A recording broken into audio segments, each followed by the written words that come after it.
G'day champions, if anyone's there.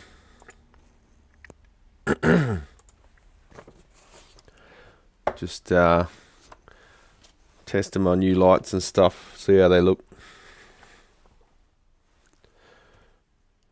I'm very snotty and stuff at the moment, so I think I might be muting myself to sneeze from time to time. Tis what it is. How are we? Alright, rewire, new pickups, supplied, no mid pickup, install pickup cover, new switch in pots. So it's going to be like a telly style switch, 3-way, because no middle pickup. Two 500k pots. Tone pot cap installed but disconnected. So the tone pot is just going to be a dummy pot, but we'll attach the cap to the pot, just disconnect the pot. So we just need to hook up one wire if he wants it in the future. 942 Ernie ball. Standard tuning, supply pickup ring times 1. Here you go on Legends. So we've got to put some shielding paint in this cavity. Now a lot of manufacturers put shielding paint in the pickup cavities and then they don't ground it. So what's the point? If anything, it probably picks up more noise. Got a big bag of bits and pieces.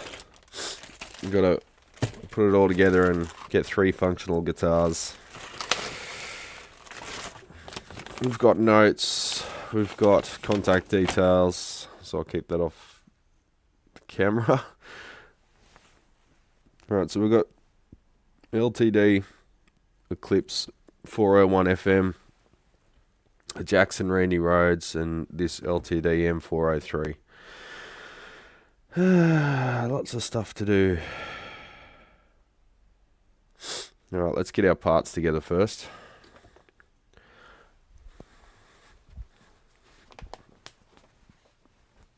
I assume you can hear me and everything okay.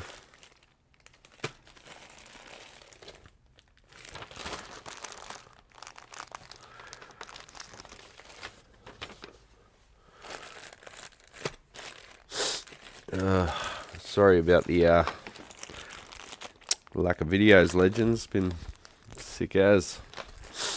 I'm still sniffly and shit.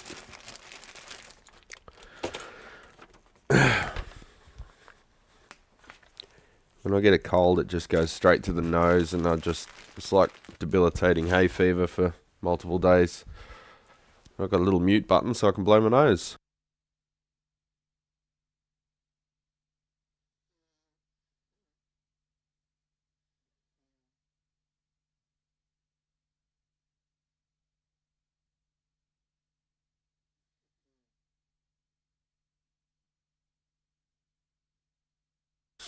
How do I look? Okay. Fuck. I think the lighting looks pale, but it's just my face.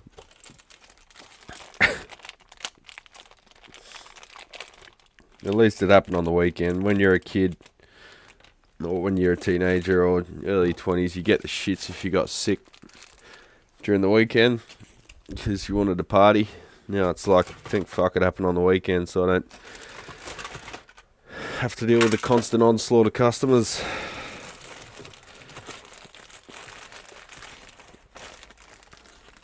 It's a bit tricky when you've got customers standing there wanting to chat about their guitar collection and stuff, and you've just got snot leaking into your beard. Just trying not to sneeze and cough and anyway, enough whinging.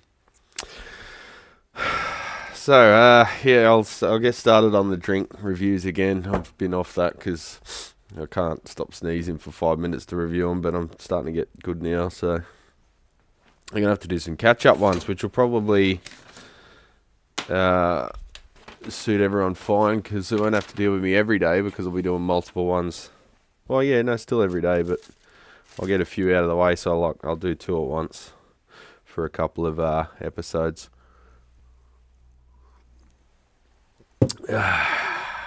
Coffee, man.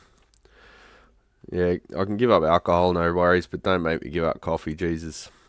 Alright, so we've still got the old camcorder, but we've got some nicer lighting. We've got some soft lighting now. I've got some 2 lights here, Lumipads, they're called. There's one behind me, over there. And we've got grid mounted on them. They're like soft boxes, but real thin pads. I don't know how they do it, actually. It's pretty impressive, because most of these pads, you can either see the discrete LEDs. I'll see if I can show you a bit closer. So you see there, that's the pad. It's about, I don't know, what, a foot by a foot and a half, something like that. Looks small over there, but it's a 9mm lens, so I look small over there. Hi. But yeah, no matter how closely you look at the pads, like the lighting box, or how low you set or your exposure, or how fast you set your shutter speed, there's no hint of flicker, and you cannot see even the tiniest hint of individual LEDs in there, and it's like that thick. So you've got your big soft boxes with your umbrellas and all that shit to do that. Somehow they've done it, and it's like 1/2 inch thick. It's pretty impressive. It can take 2 batteries on the back too, so you can do on location stuff. Came in a 2-pack. I've got one up here, pointing down. You can just see the edge of it there because of the crazy wide lens. There we go. Whatever, who cares? There it is. It's up there. I've got my ring light over there showing the side of my face. I'm playing with lighting because it's fun. I never really got into it before, and now I'm starting to get interested in it just for my amateurish bullshit. So I've got a Lumipad up there. I've got another smaller compact pad or something, same company over here, which is lighting my face. I can just use these as work lights though, so it's good for video, but it's just fantastic soft light for just a workspace. So I think they can live there permanently.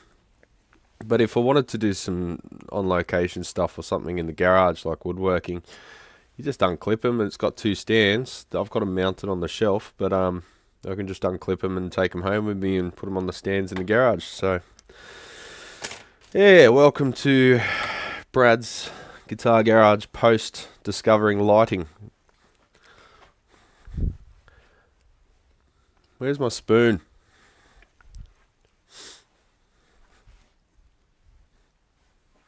Ah, right where it belongs. I never normally look for things where they belong because they're so rarely there. G'day Lyle, g'day Alan, g'day Victor. G'day Uncle Left Eye. Here for the daily affirmations. I wish I could do it daily. At the moment it's just been one foot following the other. So we're going to shield your cavity. This is just SKU-Mac shielding paint that's been sitting for a while, so it's all solidified and gross. Yeah, I was going to suggest a whiskey. I could have really done with a whiskey last night, I was feeling like shit.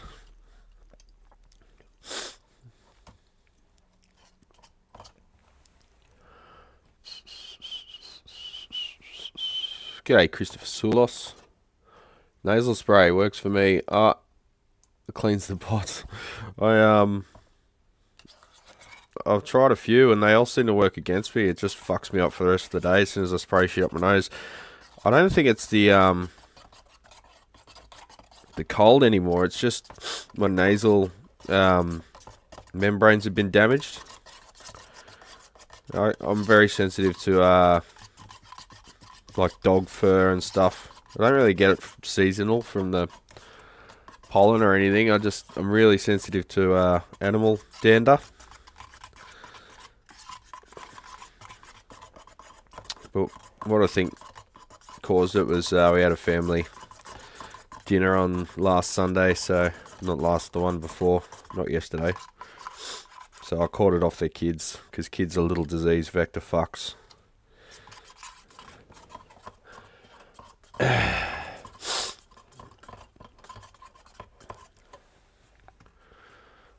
Anyway, we're getting there. Now it's just catch up time. I have been working. Worked yesterday, worked Saturday. Just to like 25% efficiency, that's all. So, got to catch up, even though I did come in. But I did start work on a new video. Because I've been dropping the ball there a bit with the nicely produced videos. It's just been dodgy live streams like this. My Freeman JJ is super noisy when I use my Fractal FX-8. Adjusted the output and input on the Fractal and lift the JJ. What? Sorry, it just moved. Where'd the comment go? Oh. And lift on the JJ, no luck. So what are your settings though? Because every time I hear people talk about my effects loop's too noisy, they've got like a 5150 with the gain all the way up and the tube screamer and driving another tube screamer. If you got high gain, you're gonna have noise. So there's reasons that they make noise gates, but I don't know what settings you're talking with, Clyde. I've seen your name a lot, so I assume you know what you're doing. My Fractal FX-8. So why are you using a Fractal into a JJ? So to me it sounds like you've got sort of two high gain preamps feeding into each other, yeah? Just fill us in. In the words of Mother Mary, fill me in. Oh, maybe some food changes to rebuild the lining. Lining on my nose.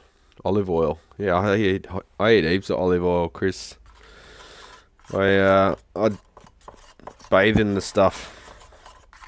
I eat lots of olives just by themselves in olive oil.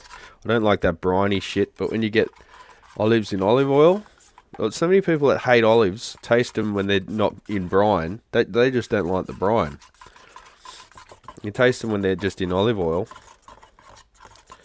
They're probably brined, but they're not in brine when they're sold. They're in olive oil, and they taste them, and they're, oh, it's pretty good. I'm like, yeah, that's right.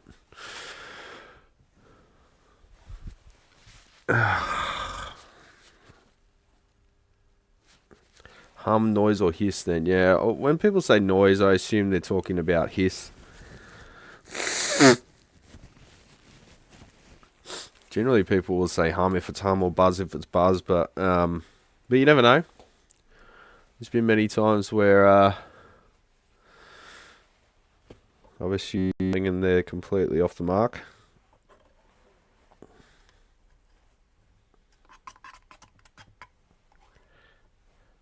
This stuff's really gross. It's water based and it smells like Windex, window cleaner. That's probably the antifungal stuff they put in it because it is water based. It's basically just a colloidal carbon mixture of schmoo. Where's my brush?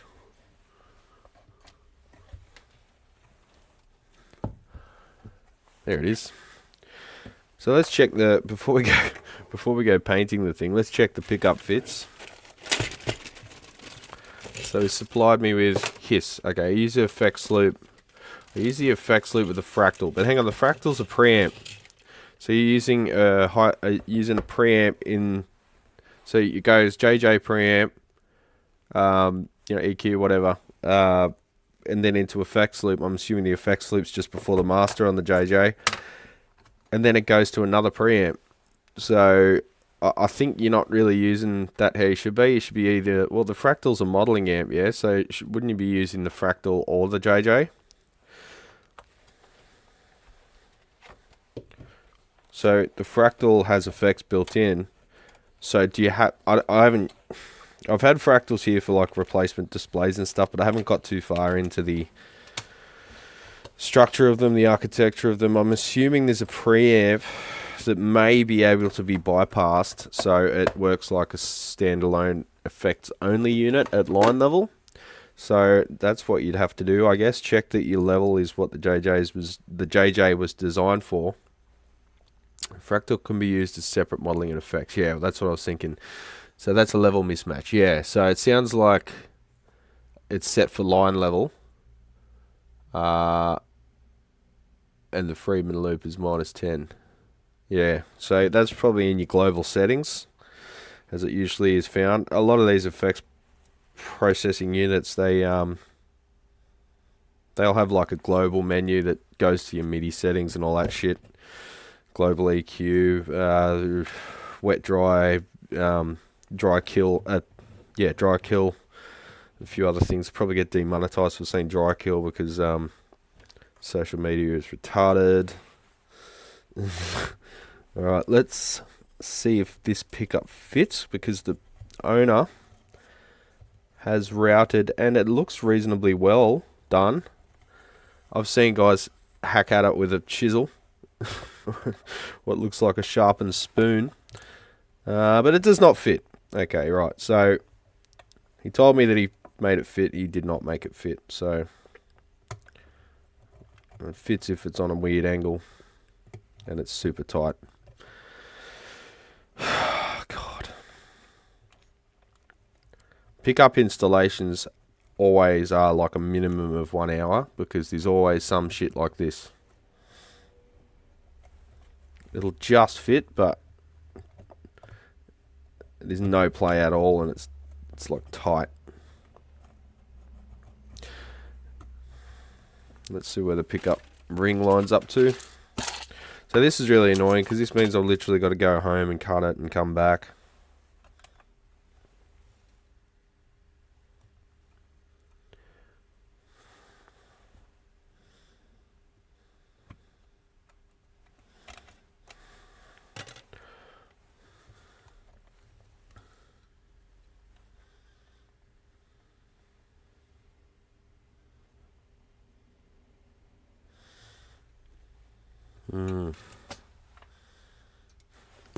That's what I need, router dust. Router dust I'm fine with. It's good for you. Rosewood can be a bit aggressive. So you can see there, like, look at the cutout of that one, the shape, and the cutout of that one's nothing like it. So there's no, he hasn't used a template.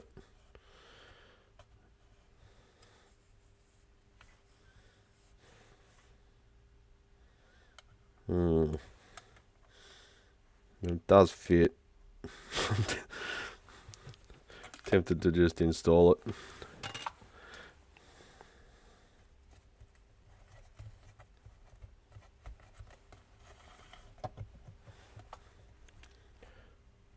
What have we got to change?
Yeah, the sound did cut out there. I don't know why. I didn't turn it off.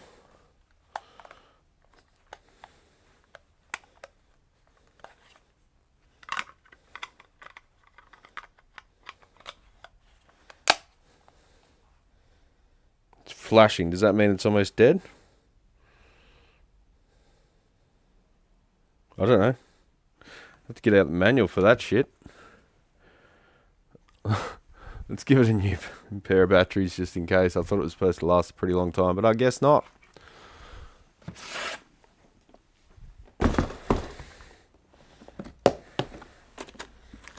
Yeah, they did one stream with them so far, unless I left it on.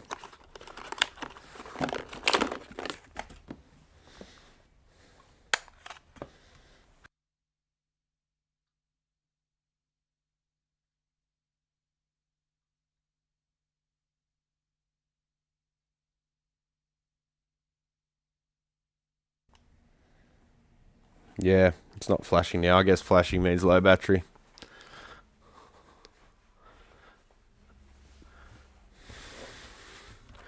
It's oddly shaped, isn't it? What? Previous guy's routing hurts my feelings. Yeah, it does. It hurts mine too, but I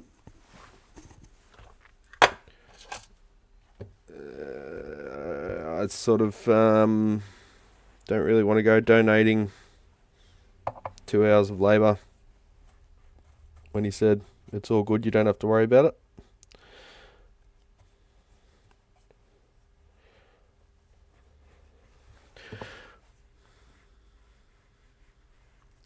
So a lot of people will bring in stuff that's like half done, and so it's alright, I did that, you don't have to do that, you don't have to worry about that, it's already done. And you see it, and it's not perfect, it's not to the standard I would do it. But it gets you by. And they did that to save money. They didn't want to pay for me to route it, right? I'm not saying that's the case with this guy, but when people do the bit that they can do, it's so they save some money. So if it's not perfect, but it's kind of inconsequential when you put the thing back together, you sort of let it slide.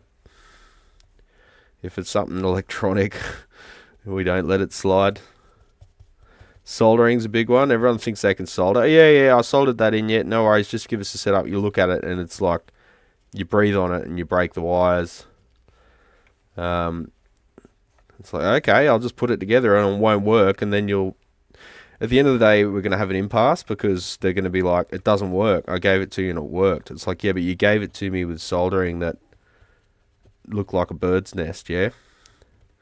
So I breathed on it, or I removed the pick guard and reinstalled it, probably because the screws were stripped, and all your wires broke off, so I had to redo it. So yeah, situations like that, it's either we do it all or I don't even take the job in. But stuff like this, it fits. She's right. I don't have to shield this one, but I'll shield it anyway in case he puts a middle pickup back in it sometime in the future. Just while we've got the paint out, what's another couple of brush strokes? Shielding paint stinks. Yeah, it smells alright. It's just like Windex. It's window cleaner. Oop, got a bit on the face there. On your face.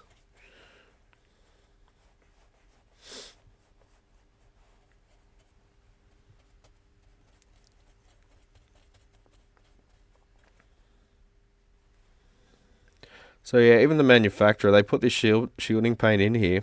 I don't know if it even is shielding paint actually. Their stuff, it could be just matte black.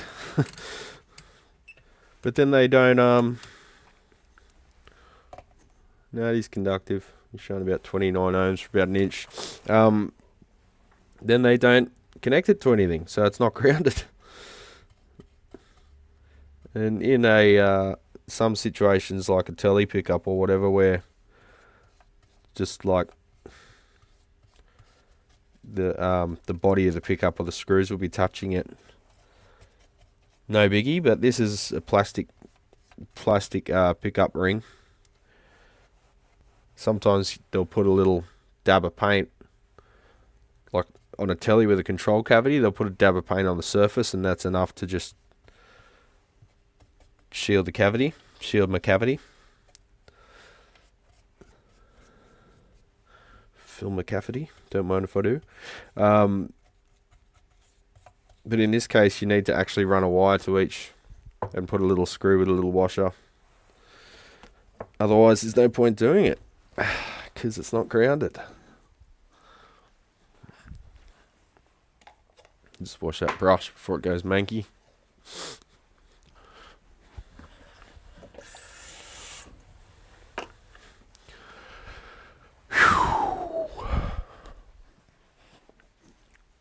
I'll set that aside to dry. I'll get its pieces together. So what have we got? We've got one pickup. Sorry, I'll just go through the chat. Thanks guys, to get global settings again. Yeah. Try that, Clyde. If you still hit a wall there, give us a yell. Gonna have to call you Booger Brad today.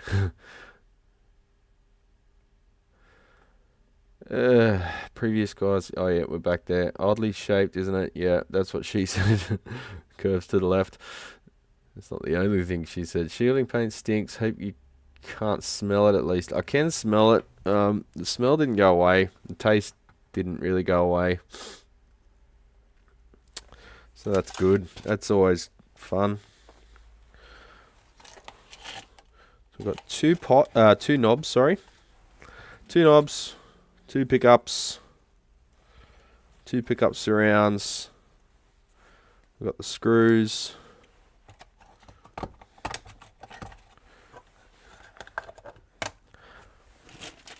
Pickup height screws. We've got the spare pickup cover for the middle pickup, which will just get installed with springs because there's no middle pickup. So I'll get the switch. We've got the switch. That's an Oak Grigsby 3-way switch. Oh, shit. It looks good. I'll get 2 pots. So we want solid shaft or knurled.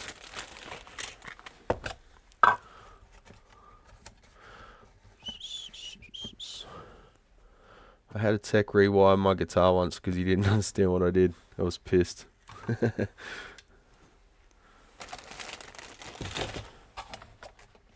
If you had 2 knobs, you'd be popular with the ladies. Why? They into the DP shit? What kind of ladies are you hanging out with? Each their own. Alright, so that's knurled and got a set screw. That's weird. So is it 6.3mm or 6mm? That is the question. 500mm. I'll get out my favourite Burns pots for humbuckery things. So they are, well, the solid shaft. You ready for a code? Solid shaft doesn't fit. Okay. We'll go to the knurled shaft. Don't have a code for that on the bag.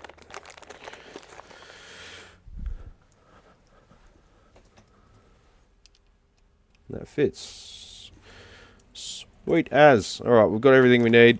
Put that away. Put that in there. Let the paint dry. And then we'll revisit it. Ron. That's a Seymour Duncan hot rodded humbucker set. Hot rodded humbucker. What is it? How do you hot rod a humbucker? Just rewind it hot, I guess. So, what are we taking the pickups out of? We're taking the pickups out of the Eclipse. Just got to refresh my memory. When they give you like 3 guitars, you got to sort of install EMGs from Jackson. Okay, so from Jackson, we're taking 2 EMGs.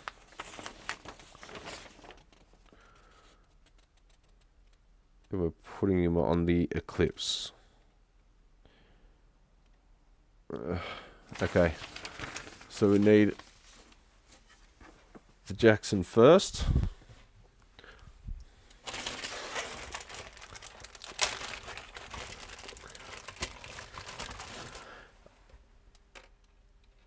Yeah,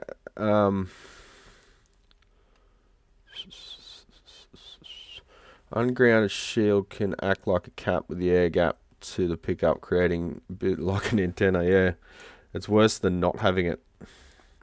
Input pre-pad is 18 dB. Output pad is 6 dB. Post level is 10 dB. Yeah, I'm not familiar with what the what they mean. Is that minus 10 dB? Is that what's it relative to? Man, I hate flat blade screws. Just poke around until you get something good there, Clyde. That's what I'd do.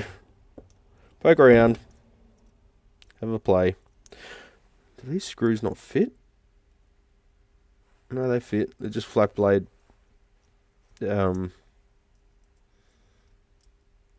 heads, which suck.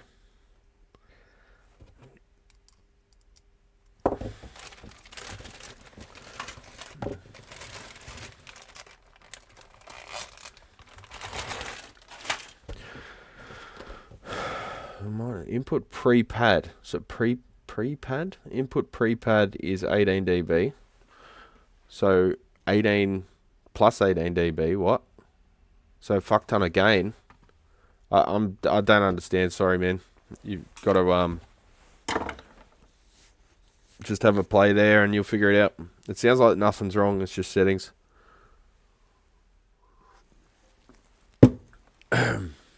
Sorry, my brain's not working for that kind of shit just yet. Alrighty then, spiky guitar, easy to damage. Handy Rhodes. Really. Oh, for spiky guitars and stuff, but I just can't play them, eh? I feel like a clown on stage with them. I tried to play with Explorers and stuff and just, I don't know, I feel like I'm trying to be Kiss and who the fuck wants to do that?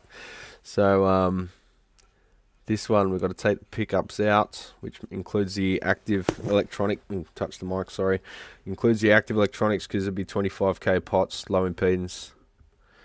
Worst soldering practice I've ever seen was last week, well-known, very expensive eastern suburbs guitar shop. On the counter, no protective cloth over the guitars. My eyes, yeah. Yeah, I got a little, it's like, probably can't find it at the moment. Well, I'm going to have to find it. It's like a little glory hole, I call it. So essentially, I can't find the actual one. I think I must have taken it home. But it's a towel.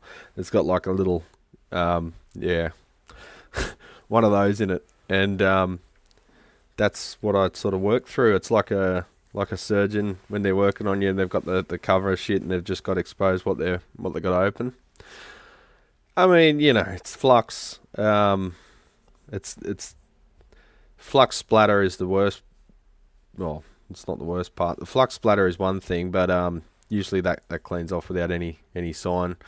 But it's if you get a little. So you've got wires that are under a bit of tension, and you desolder them, and often they'll go ping, and they'll shoot a little ball of solder over, and it hits the finish. And yeah, you flick it off. It's not like it sticks to it, but that leaves a little ring there because it was hot. It leaves a little circle where the lead fell, the solder. So speaking of that, I'm gonna make a new little chucha, so I'll make it out of this. Generally this rubber mat's enough, but I might put a pad under this as well.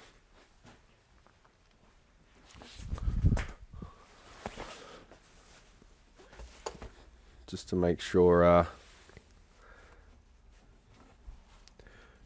no bits of solder or anything get under there. It just does hell for the camera, that's all. Yeah, it looks alright. Play some Kiss on that V. It's not a V, it's a Randy Rhodes.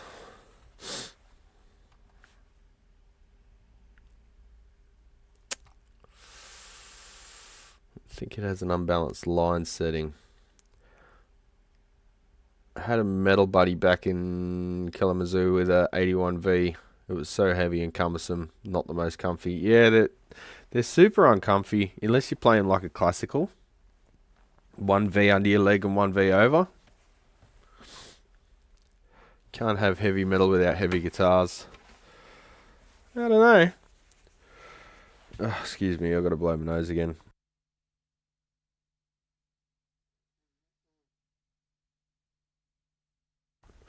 Ugh. What am I doing? What am I doing setup wise?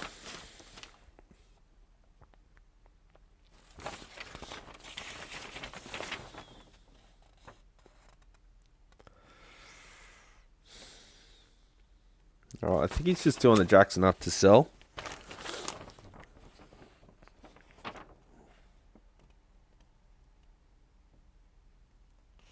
Reuse existing strings on Jackson. I'll try.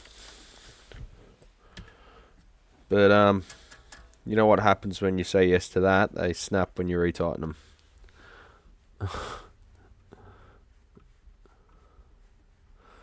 V-type guitar. See post level. Oh, Lyle's got the manual downloaded. Look out.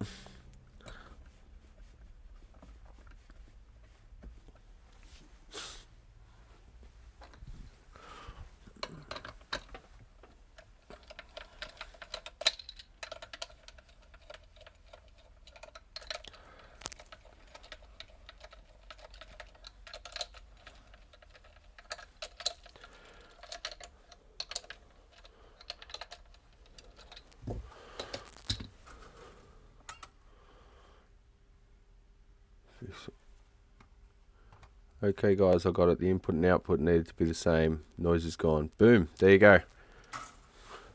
Glad to be of help, Clyde. It's me taking credit for Lyle's help. Glad to be of help, Clyde. Did YouTube links to me yesterday? Oh.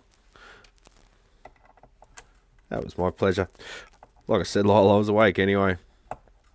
Lying there staring at the ceiling with snot running down my face. Very fun. FX loops are a whole other language. I always have plugged straight in. They're not really, eh? Like when you look at the circuit of them, like often it's literally like a lot of amps, like I don't know, the Hot Rod Blues DeVille series. Deluxe, Hot Rod Blues Deluxe DeVille series. It's literally just breaking the connection between the preamp and the power amp. Love you both. Love you too, Clyde. Remember to donate to Dry July for me.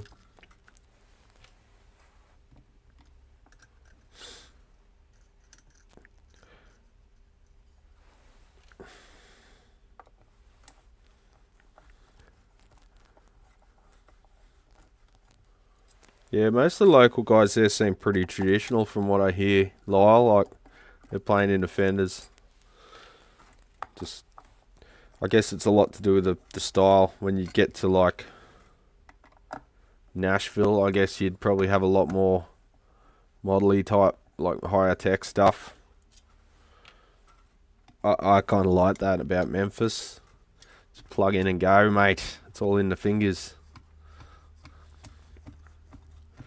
So, I was listening to Hound Dog Taylor quite a bit the last couple of years. And I get the vibe he's using Silverface Fenders. For the backing band, but then I think he plays either a Princeton or a Tweed for his slide stuff, because you can hear the massive blocking distortion break up there. In songs like Sadie, the blocking distortion is off its fucking head, but it's perfect. Like, it works. It's what that song needed.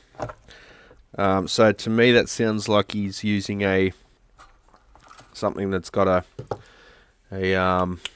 what do you call it? cathodion without a grid stopper, as you'd find in pretty much every stock amp. So if you guys have any idea what Hound Dog Taylor used, so there's a few different questions. I've got, what one did he use for his slide lead, and what did he use for what sounds like just a normal rhythm guitar being played as a bass guitar in the background, which is interesting too. It's hard to pick. Hang on a minute. I worked on this recently. Okay. Righto.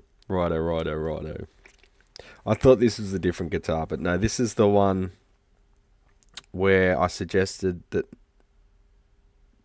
maybe he doesn't do what he wanted to do, but he wanted to do it, so we did it.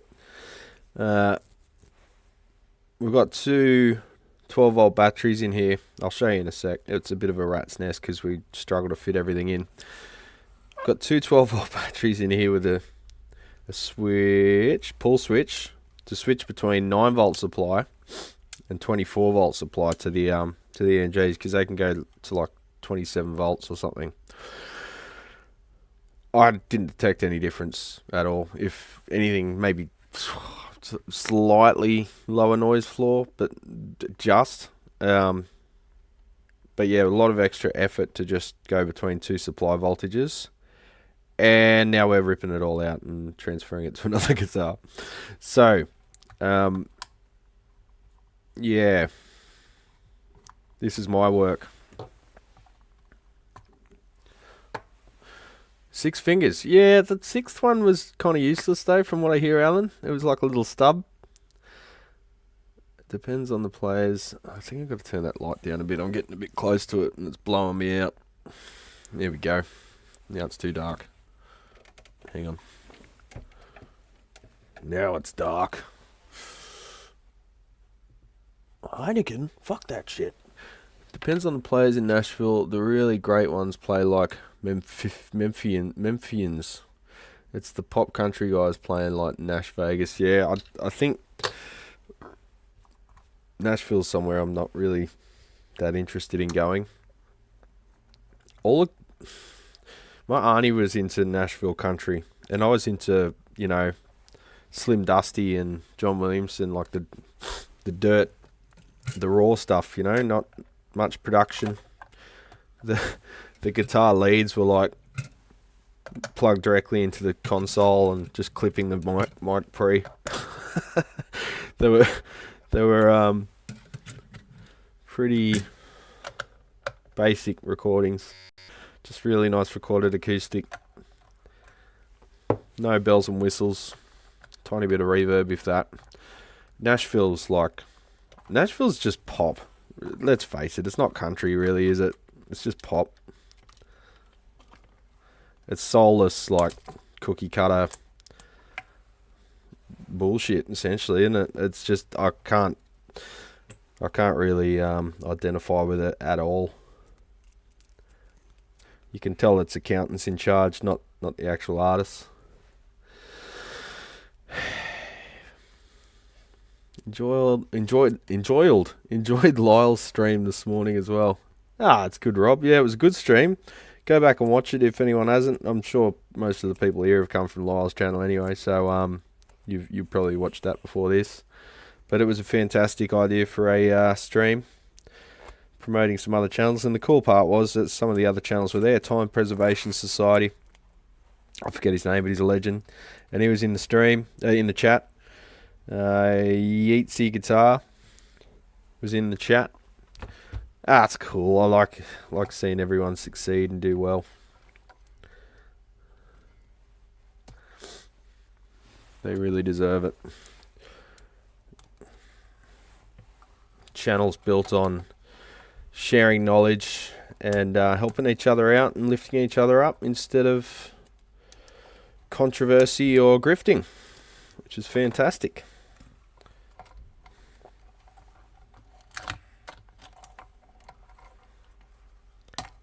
Nathan, that's it. So yeah, cathode with a weird bias. Taylor's main amp, the one on Hound Dog Taylor and their House Rockers. Yeah, that's the one. Silvertone, 1400 series piggyback, six speaker combo. Wow. Well, there you go. Was not expecting that. I just assumed it was a Princeton or something, like a Tweed Princeton or something. Well, thanks, Lyle, for filling me in. The thing that sucks with these things is you can't get the IEC header thing through the hole. Yeatsy is apparently Tanner. Okay, his name's Tanner. You might not want us to know that. Yeah, that was an excellent stream. Wish I could have been around to watch real time. Yeah, but that's the beauty of YouTube. Just jump on and watch whenever suits, mate. Innit? Alright, so I've got to reinstall these, but I do have to disconnect them. Now, I assume he wants to keep the setup we've got. Just disconnecting. I've gone full retard and folded them over. Let's get a protective thingy.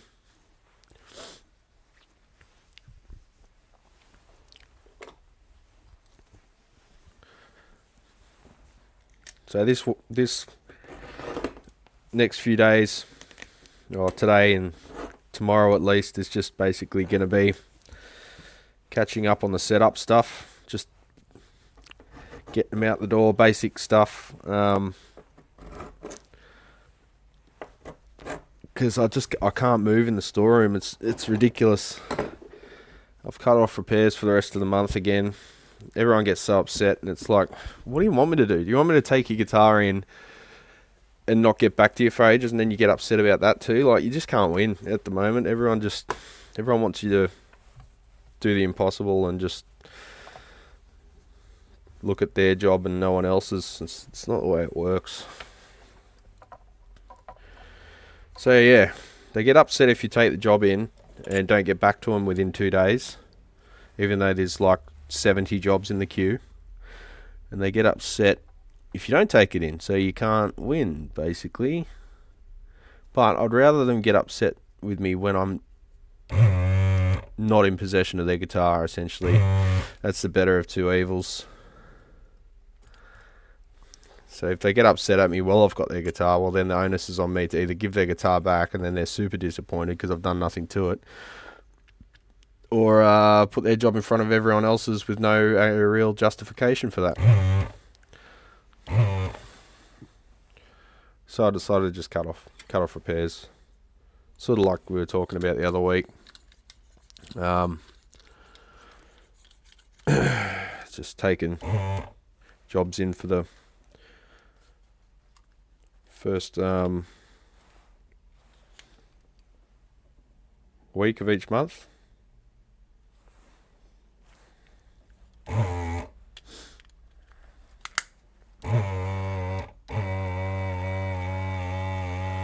There we go, she's just warming up. Wish I hadn't fucked up their clips. Oh well. Yeah, it happens, man. You only find that shit out once you're live too. Often all the good intentions and, you know, groundwork in the world, once you hit that go live button, it's all out the window because the software's dog shit. But it's the best we have. Can't really bitch about it because there's no better option, eh?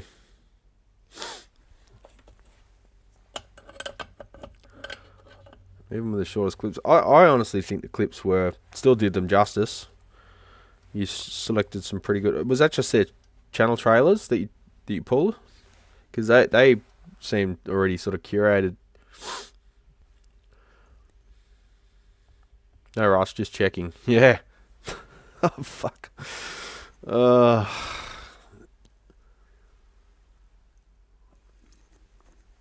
It certainly trained me on how to be a customer, I tell you what. So when I take the van in for repair, or you know, just servicing, I'd never call them. It can be 2 days. I'll walk home. I won't even ring them. I don't care. I'm not contacting a tradesman to see how long it's going to be, with that implicit tone that you know, it should have already been done.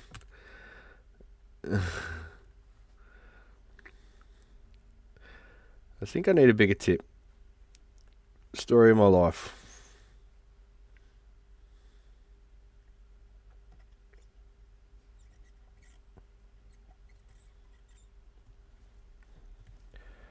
One, the beauty of the EMG wire is it's Teflon, so you're going to be doing pretty well to melt it, either the inner core or the jacket.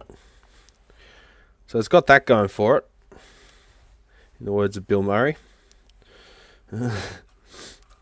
Right, so what did I do with the friggin' power? Jesus. Alright, we're going to have to snippity-doo-dah. God. Camera's gone. Need a new battery. I've got to get a battery pack for this camera, or bring in my camera that was purportedly for Michelle, which is the... oh, batteries are over here now. Which is the GX85, which has a USB power input. So, no need to plug in batteries all the time. It's got a battery that's removable, but you can plug it in USB like any modern device. For some reason, these cameras don't do that. Don't know why.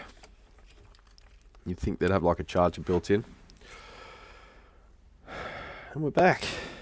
G'day, Jesse.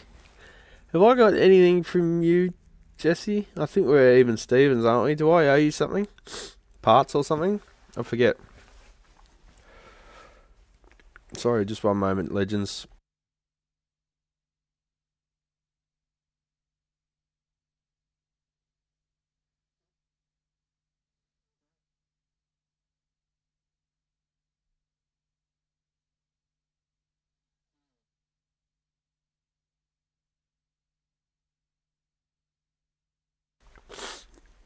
Oh, alright. What did you say? The Amish sex sheet? Is that a thing? So they don't know who that... what? Hang on. Oh, yeah, Penny Boy. Penny Boy. Oh, yeah. Look at that. Look at that artistry. Look at that bokeh. It's a nice looking lens when it's out of focus. Thank God for that, because it's barely ever in focus. Wake up, shithead. There we go. Alright, we're back. Oh, you know why that happened? Because I haven't got it set to... I was using it for filming yesterday. I need to set the autofocus to face detect. Not phase detect, because it's not a S2 or a Sony, but face detect.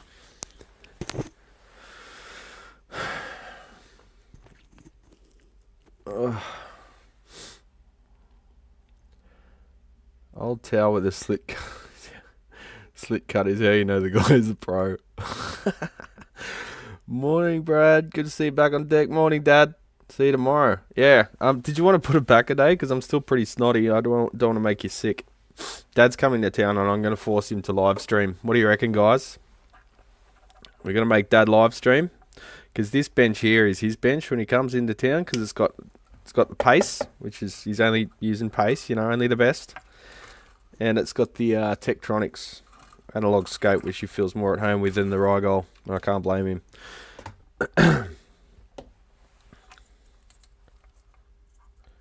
Alright, that's my ground wire for the bridge. Let's just desolder that.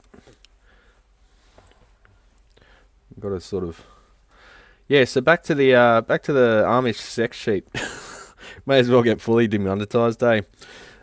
What's that all about? You guys, I mean, we don't really have Amish over here in Australia. Being Amish in Australia is just being Australian. Because we don't have internet and don't have this and that. Maybe I'll leave the switch. Yeah, it sounds like a good idea. I'll leave the switch. I'll leave the switch. I need to remove the pots. So I'll just cut that. And cut that. Desolder that.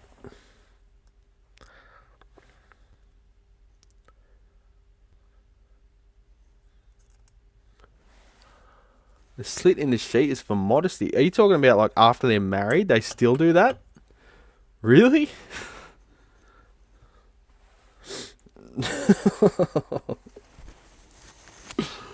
Oh, fuck, people are weird. Alright, so the battery...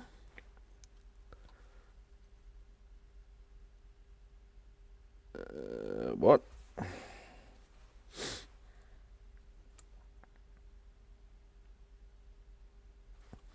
Trying to do as minimal cutting here as I can, but I don't think that's going to work. That's the myth, at least. I think that reminds me of a porno I saw once. But anyway, moving on. Now I've confused myself.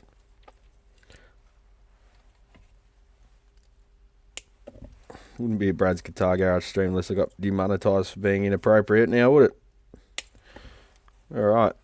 That's over there. That's over there. That goes with the EMGs. This switch can stay. That's your ground for your two pots.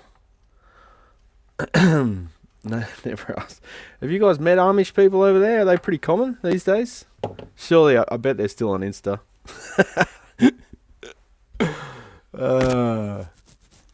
Keep touching the mic, sorry. I forget it's there.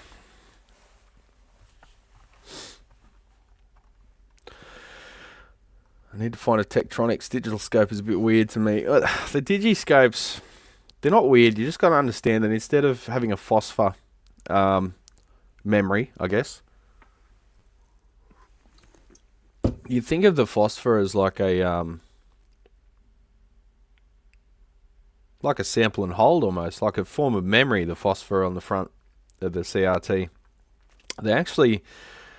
There's a tube that they used the phosphor as a memory, like a very early storage stuff for very early valve-based computers. They used a form of CRT, and it had a grid being projected on it, and the phosphor, I forget, it'd like stay ionized for a little bit. So they used a CRT as a form of memory. I have to look up. It's in one of my silicon chip mags next to the toilet at home. Yeah, you can literally use the phosphor like a memory, but it's got persistence of vision or whatever that you see it, and it just, even though it's updating frequently, it looks like a solid line, whereas the digital, it actually has to keep displaying it on a matrix of pixels, which is the LCD. So once you get your head around the fact that it's digitally trying to recreate that phosphor, there are better and worse ones. Like I think Siglent has a like a proprietary technology that's similar to phosphor but with a digital screen.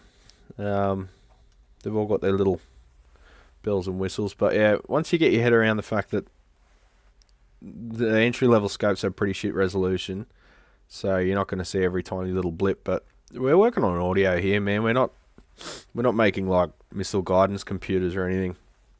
So really, what are we doing with it? We're tracing signals, we're tracking down oscillations, and we're testing for output signal integrity and distortion, essentially, very crudely. So they're fine for that. But in Lyle's case, they just look good in the background, eh?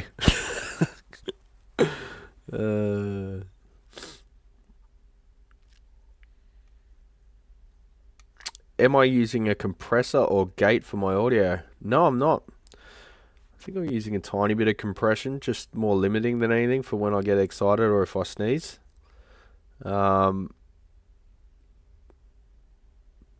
But essentially the reason it's so quiet in the background is because I moved to this mic. so I can have the gain really low because the signal's higher because it's comparatively close to my mouth. And that was the goal. So I think we've succeeded there.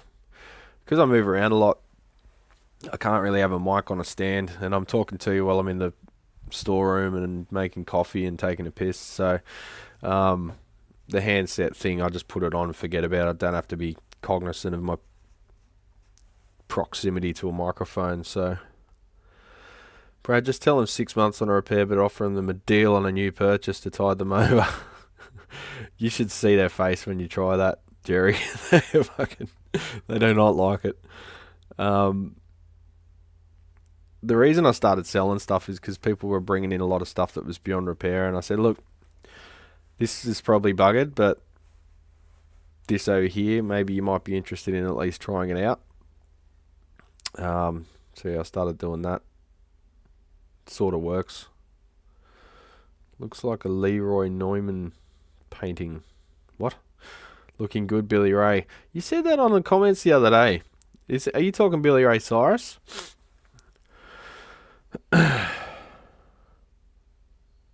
Put Dad on deck. All right, everyone's generally agreeing, Dad, that you gotta do a live stream. Dad built a valve tester, like an absolute valve tester, so not like a maxi matcher, which is, you know, comparative and it's non-regulated, and you're just checking a match set. There's no absolute measurements. He built one with a regulated, every power supply regulated, and you can actually take reliable readings testing valves one by one, and you can catalog them. And he built it from scratch, and it's in a box, and it's really cool. So I want to see him bring that up again. He's gone through, I had a big tub of used valves. I generally give him, well, not generally, I always offer to give him back to the customer in a bag with full of the parts. I always give him a little bag of shame, I call it.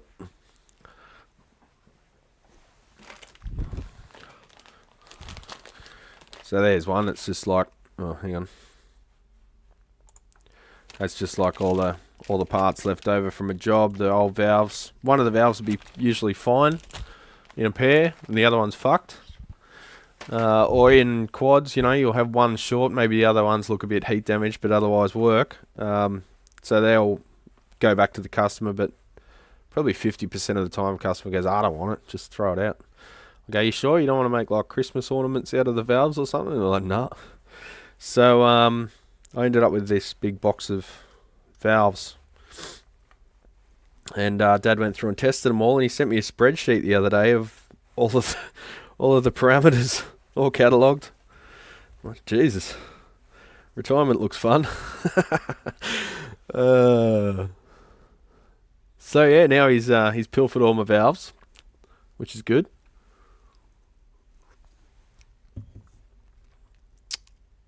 I want to put some weights in the signal generator I bought so it doesn't move around. Has no weight at all. Is that like one of those just like Amazon-y things, the little, or like oh, I think I put it away, just one of those pocket ones there, Scotty? If that's the case, probably put like you know, that weird grippy shit that they sell it as a mat that you put on your dashboard in your car, and you can just sit your phone on it. There's no need for any Velcro or anything. It just, or magnets or any shit like that. It's just super sticky stuff. Maybe get a mat of that and stick it to the bottom of it and see if it grabs onto the bench. I've got a feeling that just means everything will stick to it though.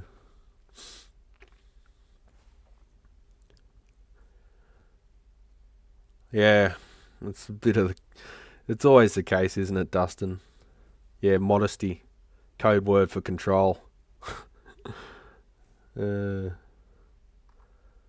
right, the chat did that jump thing where you're further up the chat, and if you scroll down once or twice, it jumps to the bottom. Lyle was having trouble with that. He thought it was his mouse. It's not your mouse, mate. It's the shit. It even does it in OBS, but it also does it if you're just streaming straight to YouTube. It's a YouTube error problem, and they'll never fix it because they haven't done it in this amount of time. They're never going to. So you got to scroll back up, and yeah, it's not your mouse at fault. It's YouTube. the Amish do good work. Suck it. amp repair though. Got a lot of Mormons here in the magic underwear. What? I don't want to know. I'm not going down that road.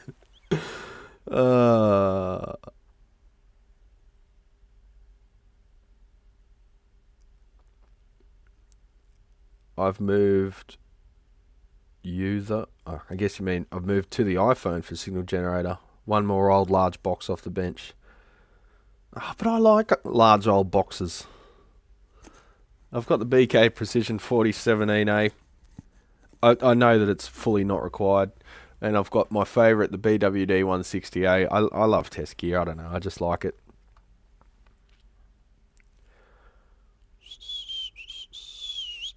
I can't support Apple for a number of reasons. Yeah, but you can get it on any phone. It's just an app, Scotty.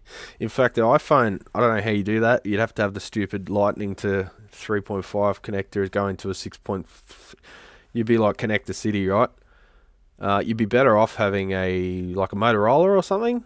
And then, the Moto Gs, well, you get them, they're like 150, 200 bucks, and they're kind of superior in many ways to a lot of the flagship phones.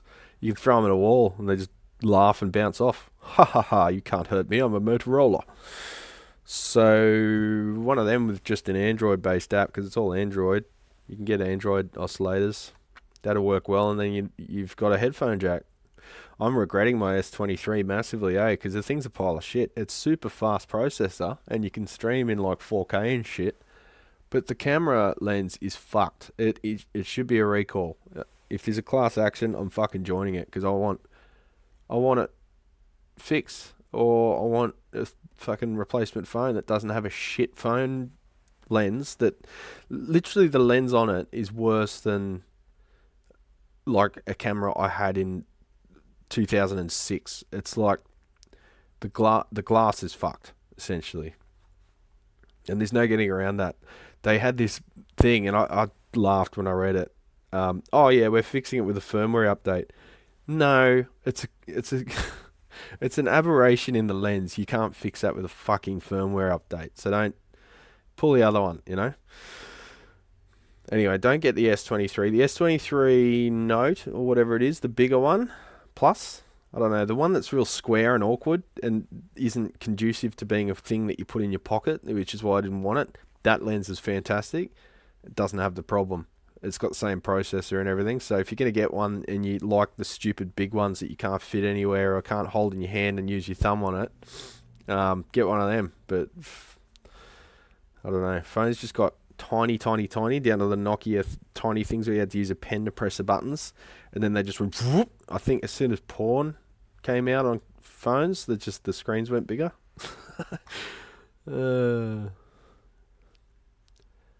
Amish horse buggy, no electric, no gas. I could use one of them. But at the end of the day, I think a horse is harder to maintain than a car in it, especially an electric car. Although these days cars probably have feelings too, so horses can hold a grudge, cars don't.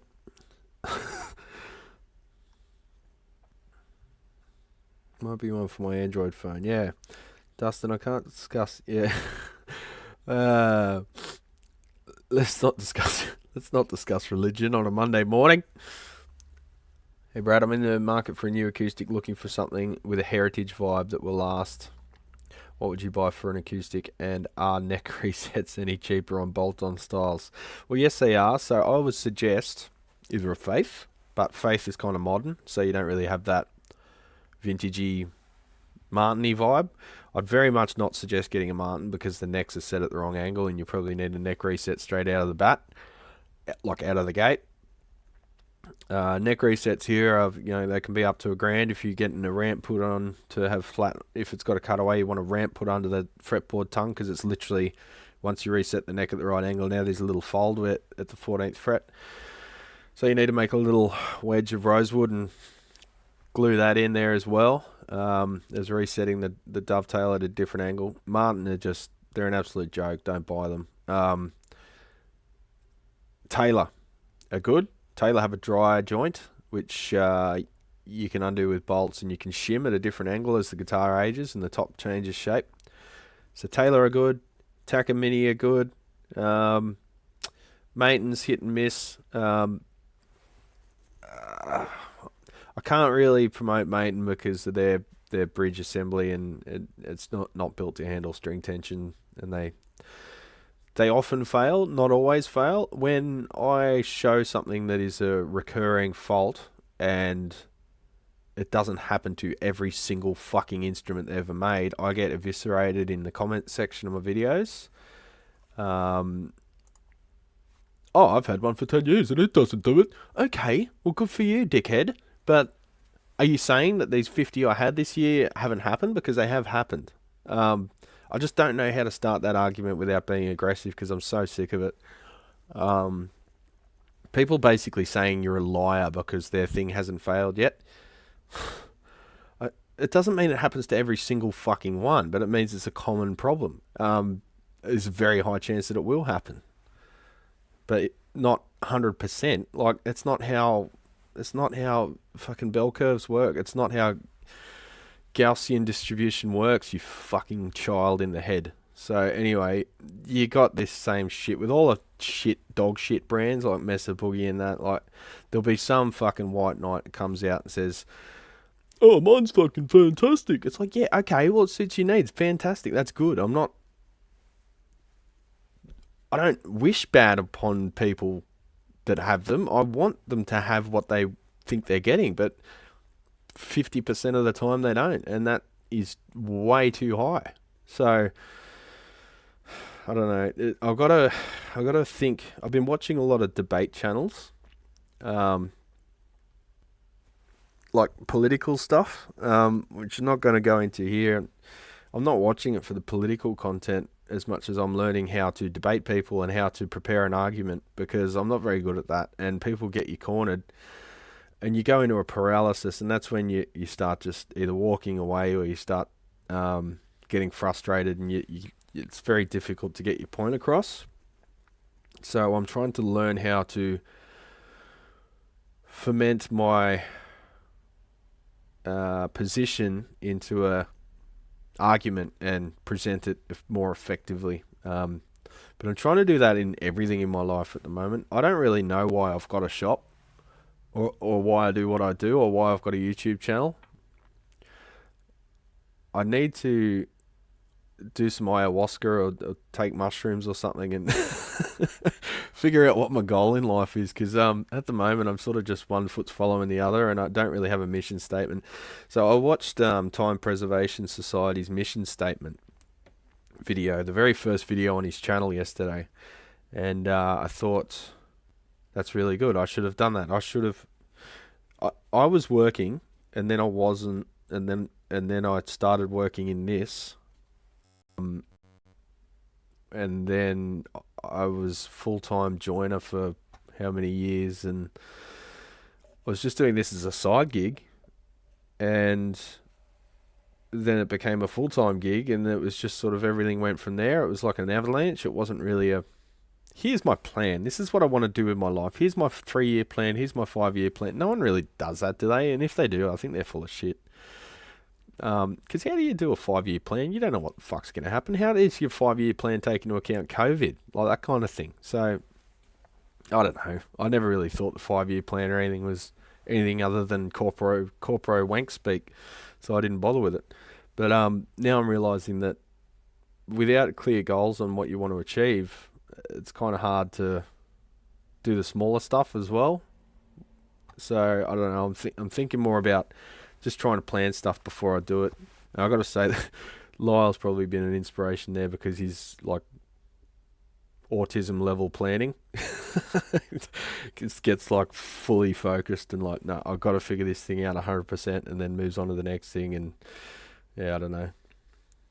Anyway, where were we? Acoustics. Jesse, I would go for probably Taylor, or, and I'm being serious here, don't discount Tanglewood. So Tanglewood have a Martin 000 style guitar. It's not cheap. It's like $2,800 or something. Let's see if I can find it. Hang on. I can get you one of them. I think they come with a case. Tanglewood. Tanglewood. Let's go Tanglewood, then we'll go sort by price, highest price. So they've got the they've got a massive Taylor rip-off too. So if you're looking for a 000, they've got the Tanglewood 40 Sundance series.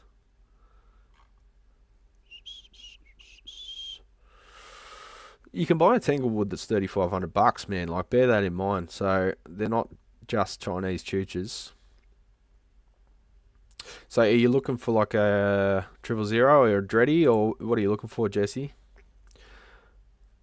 It's mainly if there are so many people stop asking if I have one.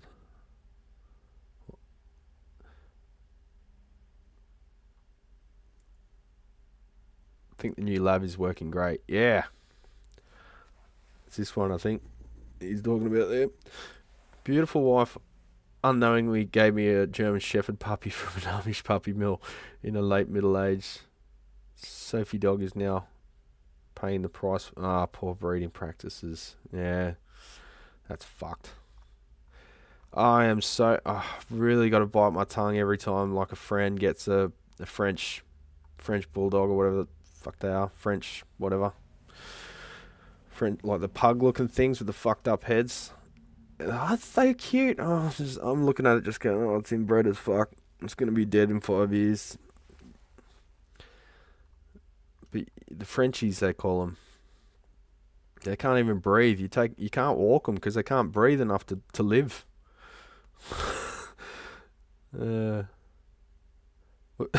Thought it was culturally educated. Was the Caddyshack reference an outlier?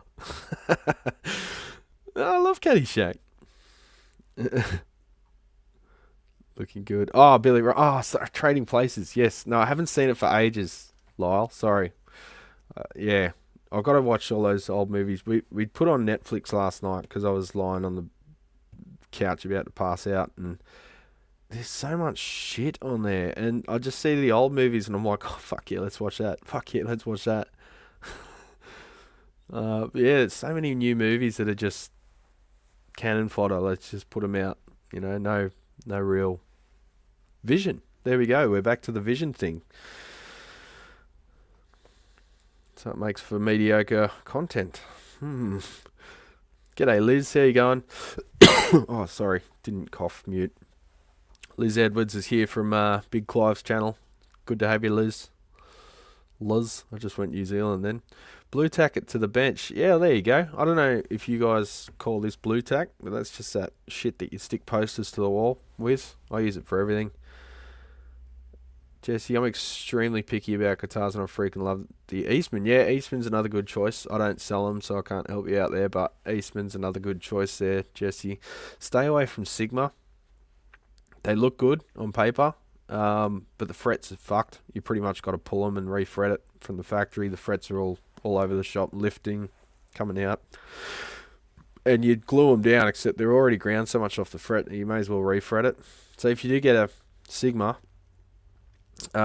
just factor in a refret. Other than that, the bodies seem built well. I don't know why they fall over on the last 10%, but the bodies and the bracing and everything seem pretty well done. Caddyshack is the greatest comedy of all time, so it's got that going for it. Yeah.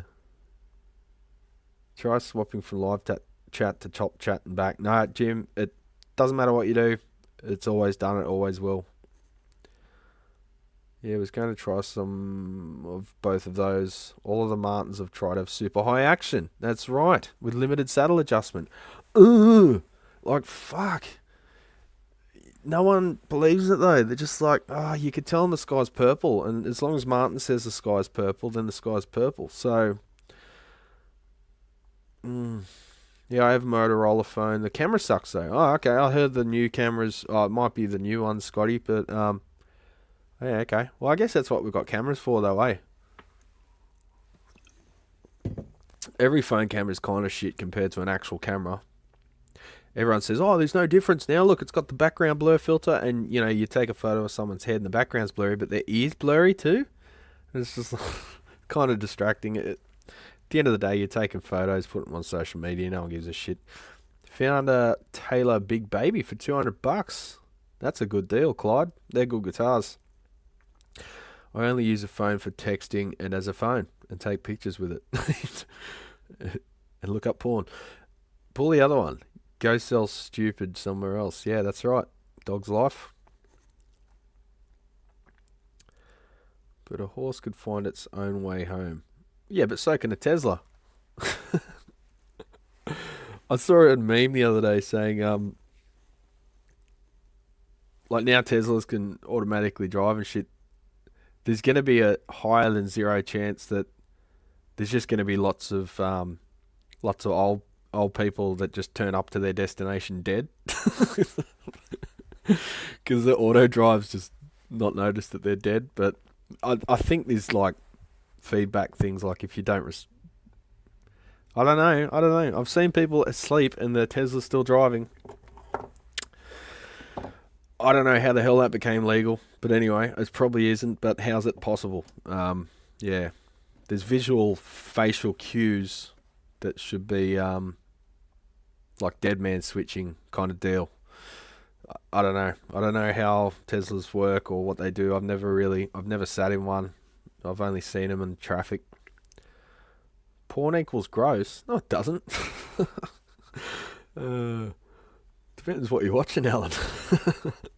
I found managing apps irritating because I'm used to computers and can't even delete an app icon, and the apps don't let me turn off their stupid notifications and stuff. They do, Scotty. You gotta hold your thumb on them, and then a little thing pops up and it's got 3 dots in the corner. It's always about the 3 dots in the corner. You hit the 3 vertical dots, and that's where you access all the good shit.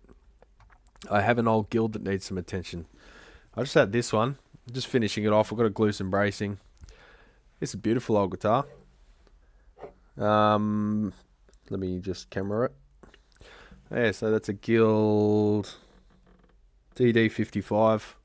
Did a Evo Gold refret on it. Fretboard sanding. Lack of touch up. There was some damage to the top, so I resprayed the top. That's nitro. New coat of nitro on the top there. There was a lot of crazing and damaging and chip lacquer, so now she's like new. It's just some bracing to repair, and then I've got to put it back together because I've removed the pickup and everything. But I had to bring my bracing clamps in today to attack that one, and they're these crazy long things to get to the bracing in the corner that's let go on the soundboard. Oh, there's a lot of polish compound stuck to it there. But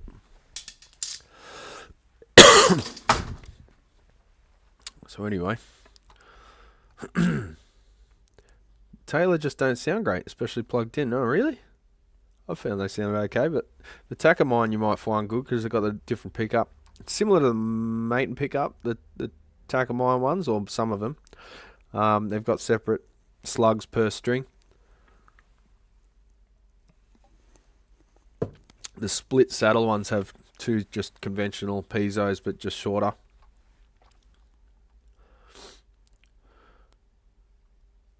It's a device made for consumers to propel consumerism, and it drives me mad. Yeah, there's open source operating systems becoming more and more common, Scotty, so maybe look into that. The guy who's mixed hundreds of plugged-in Taylors. As a guy who's mixed hundreds of plugged-in Taylors. Oh, okay, so Dustin, so you know. Yeah, that's curious, isn't it? But I suppose if you're recording, you're going to mic it up anyway, aren't you? Unless it's live. There's a great UFO debunker that explains cell phone cameras and the lenses really well. He debunked the latest UFO pics from 29 Palms. I guess that's some user. Yeah, well, the aberrations and shit in the lens make that pretty easy to do. I can't stand the small interface on a phone, even my large Pixel 6. It's borderline false advertising. It used to be illegal, but it's not anymore. You're talking about just the included apps?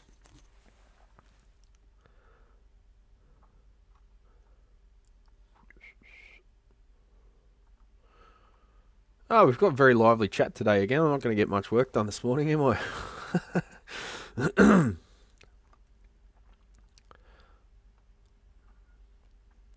Sweat Lodge. Do what you love and love what you do. Or else. I think if you want a Mesa or 5150, buy the pedal and run it through a proper amp, in my opinion. What pedal? Are you talking about buy a overdrive pedal instead of a high gain amp? I can't say I agree there. Debate is an art, especially politics. If I had to go before the Supreme Court, I'd take Ted Cruz. If he fits through the door. Frank Zappa and George Carlin is my inspiration because I just sidestep the usual line of thinking. Yeah, well, it's good if you can do that, Scotty. That really throws people through a loop and you kind of win by default there. I had a Tanglewood a few years ago with a cedar top. It was pretty awesome. Yeah, for the money, Jesse, they're pretty unbeatable. If you've got around the $1,000 mark for like the Java series is really good. It's bullshit designed to draw you into the same bullshit. Yeah, well, Scotty, I hate to tell you, Scotty, you're on social media right now, so maybe you should log out and go and enjoy the sunshine. Any experience with Gibson acoustics? Same as Martin, I'm looking at a 00 or 000. The Gibsons are good, if not massively overpriced for what they are, but I haven't had any issues with them, no. As long as you don't have any rattles or anything on the top, it's not the end of the world. If you're looking at a guitar for $2,000 and you get it for $1,500 and you got to put in $200 worth of work, it's not the end of the world, eh? Things like, sorry, my eyes are watering. Things like neck resets though, that's up there. That's like 50% of the cost. Well, in a Martin, maybe 25% of the cost because they're so goddamn expensive. George Carlin's comedy insights are Orwellian. Yes, they are, or were. Congratulate them on being an outsider and having the ones that do not fail and move on. Yeah. Little to no response is what is best, but it does not feel good at the time. Yeah, that's the problem, John.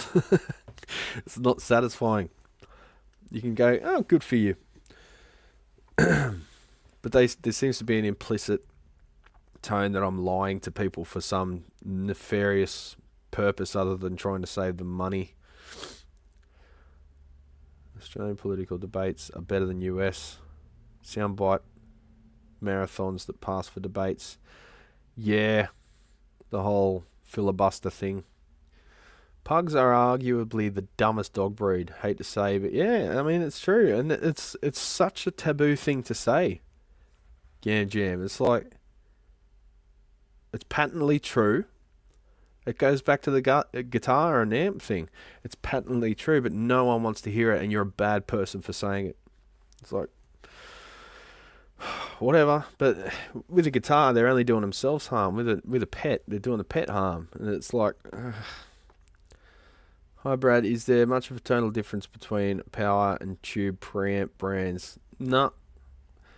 People, I don't think there's much difference at all. There is difference, but it's so small compared to other factors that it's people lose way too much sleep on it, eh?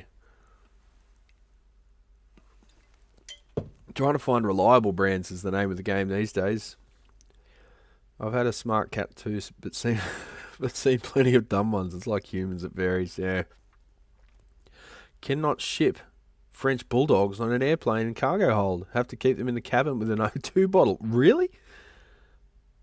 I don't know if you're joking there, John, but the fact that it's like I'm confused means that it could be true.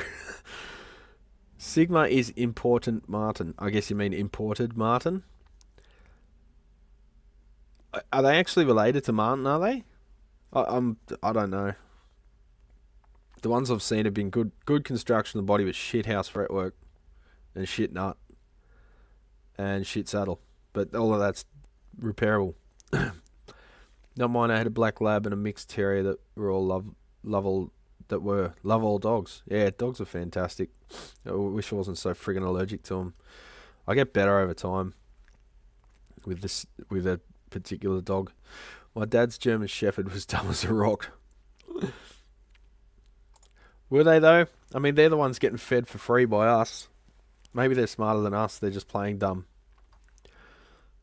I've had good experience with Furch, vintage look, modern construction. I've not heard of them. Uncle Left Eye. He'd bark at the rain. God, he was dumb. Well, you know, old men yell at the wind. So, life plan, buy a house, pay it off. Once you do that, get up and going to work is okay because you don't have to. Life gets easier. That used to be the life plan, John, but these days life plan is barely pay rent every week and not eat well because you can't afford healthy food, and more importantly, you don't have time to cook it, and you certainly don't have money to go out. Hope you've got parents that you can inherit from. Otherwise, you're pretty well fucked, and you're gonna be probably homeless later on. That's kind of the dystopian future that we've got to look forward to in the next 30, 40 years. Instagram is, for instance, will only let you turn off notifications for 12 hours a day per max. Really? Because I've got notifications turned off on every app of mine. I don't even get notifications from emails. I've got Facebook Messenger installed. The only notification that I let through there is when there's a video chat request. So I know that it's happening. Otherwise, it won't even register. But I've managed to turn off all notifications for everything because even emails were literally stressing me out. I couldn't hear the email notification and continue working without finding out what that email was, partially because of traumatic experiences with employers in the past. So I want to be able to resolve things as soon as I can, but I had to turn it off because I can't get work done well. I've got notifications coming in. I'm feeling better already. Maybe I just needed to stream yesterday. Your dog learned how to open the freezer and steal meat? Whoa! God damn. That's not good.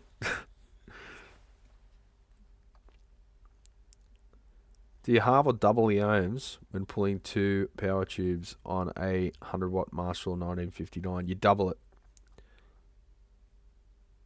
Oh shit, hang on. I've got to think about that. Yeah, you double it. Ah, it just jumped. Did the jump thing again. Tesla spell check? What?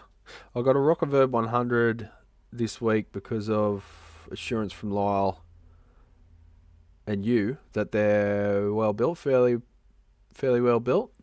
People say the attenuator is just a PPIMV. Yeah, that's true. It's not a post power transform, not a post output transformer attenuator. It's just a PPIMV, post phase inverter master volume. Tesla anti-collision. Yeah. It's not that good though, is it? My power switch fell off my Ampeg. I'm a fucktard. Can I fix it? I don't know. Can you, Clyde? I don't know if you can even make a cup of coffee without burning yourself, so I couldn't really tell you there. The deceptive marketing comment was about the musical device companies in general anymore. They don't outright lie, but they imply their products are something they really aren't. Yeah. Like Fender Tone Masters. People are invested in companies. I don't get it. Yeah, it's an abusive relationship, Scotty. They're taking advantage of you and you're defending them to the death. And they're just taking advantage of you and they don't care about you at all. I don't get it. It's a corporation designed to make money. They have a fiduciary responsibility to make a return at all costs. That is their one legal requirement that they have to do legally, make a profit. So everything else comes second. It's the way that the system's designed and it's fucked up. But anyway, why the hell would you believe anything they say? Why would you have loyalty to an inanimate entity? I don't understand, Scotty. That's what I'm trying to say. Humans are puzzling. Yep. You said it, Scott. I'm from Kalamazoo. I have zero brand loyalty. That's the way it should be. If you get screwed this week, don't buy it next week. I just don't understand why everyone has to have the logo. But anyway, What I was saying is that a 5150 through a Schwartz bass tone sounds better than any 5150 or 6505 I've ever had. Okay, so are you saying a 5150 pedal through a Schwartz bass tone? Schwartz are fantastic amps. I've never seen any out here at all, like even on the second-hand market or anything. I've never seen any record of any being in Australia at all, which sucks. Find the new Gibsons with a second sound hole interesting. Heard someone call it the G hole. Haven't seen that one. Is that a new concept guitar or something? FYI, Hawaii just passed the law. The price of cigars are going up. Bring your own. Oh no.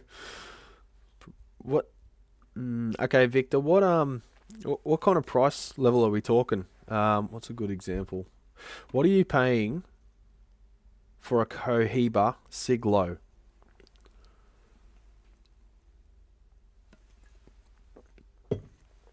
In American dollars. A Cohiba Siglo. Victor, that is your homework. I had a German Shepherd mix, probably part Doberman and Rottweiler. We rescued as a puppy. He was raised by my very maternal Saint Bernard. They're lovely Saint Bernards, if they weren't such a pain in the ass to maintain. 105 pounds as an adult, smartest dog you've ever known. Stuart UK amp guy in Berkshire, UK, just released a new video a couple of minutes ago. Check him out after Brad. Stuart is truly unique. Is a warts and all amp tech, well worth your time. Sorry, I meant 5150 pedal. Well, that there, Clyde, is probably because the Swart has a better speaker, and it's not biased at 15%. That's a good thing. Because some of the 5150s I've had have been biased as low as 10-15%. That's probably one of the main reasons they sound so brittle and a bit fizzy. Is a resistor power soak better than a PPP IMV? I think you mean PP IMV. Depends on the application, Gam Jam. Sometimes I find preamp distortion more pleasant than output stage distortion. And sometimes I find preamp distortion, like cathode follower distortion, much smoother and more applicable. If you're going for the just straight up like the Green Day type sort of tone, I mean, I know they had diode clipping and all sorts of stuff, and there was literally a mod called the Dookie mod, but I find that sounds most natural, just the smooth but heavily saturated rhythm distortion. It sounds better from the preamp. As soon as you start getting the phase inverter involved, things can get a little bit more bitey. But the Akadaka type, 70s style distortion sounds best, I think, with a little bit of everything happening all at once. Bit of preamp distortion, bit of phase inverter, bit of output stage all happening at the same time. So that's a bit harder to balance unless you just plug into an old Marshall and just crank her up. Everything's right there, That's why they're still a thing. It was supposed to be Tesla, if you fall asleep it will pull over. Yeah, but they don't though. I've seen people either override it or something, because I don't know. They might be fake videos, but I'm seeing them floating around.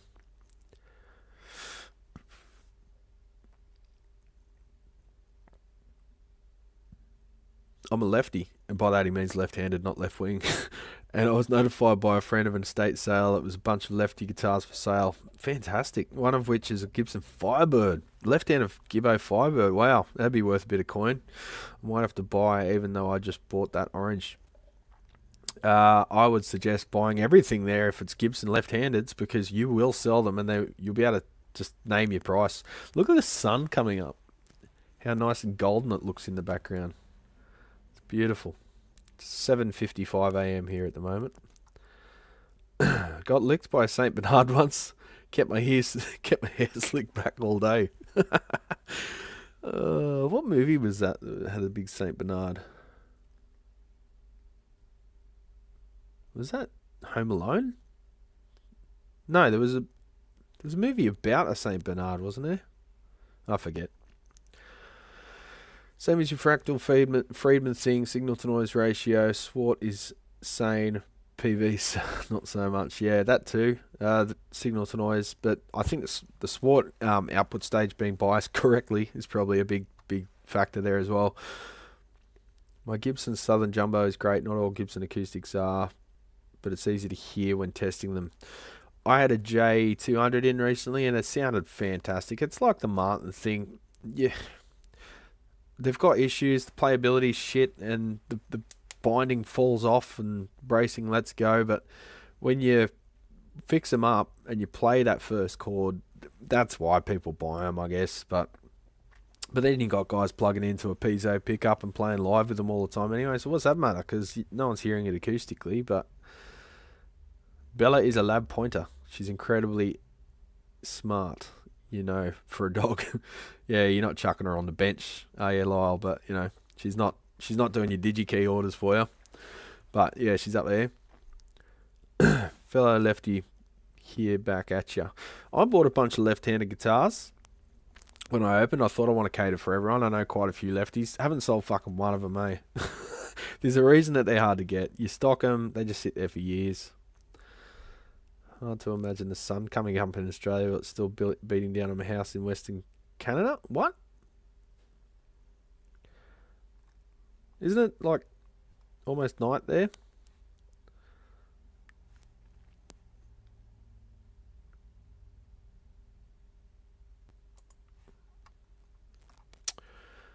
Anyway, yeah, so Jesse, the Tanglewoods, we're looking at retail pricing here. So say you want a sloped shoulder.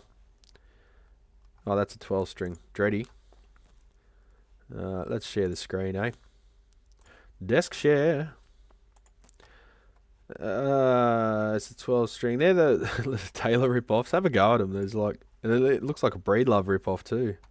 That is a Taylor rip-off if I've ever seen one. For $27.99, I mean, for that you probably almost get a Taylor. So I'm not sure what they're going for there, but they're fantastic guitars. And come with a hard case too, which is fantastic. I wouldn't say handy. It was handtastic. This looks like a Breedlove rip-off, even down to the headstock. So yeah, I don't know how much I can promote that kind of behaviour. Let's just rip everyone off.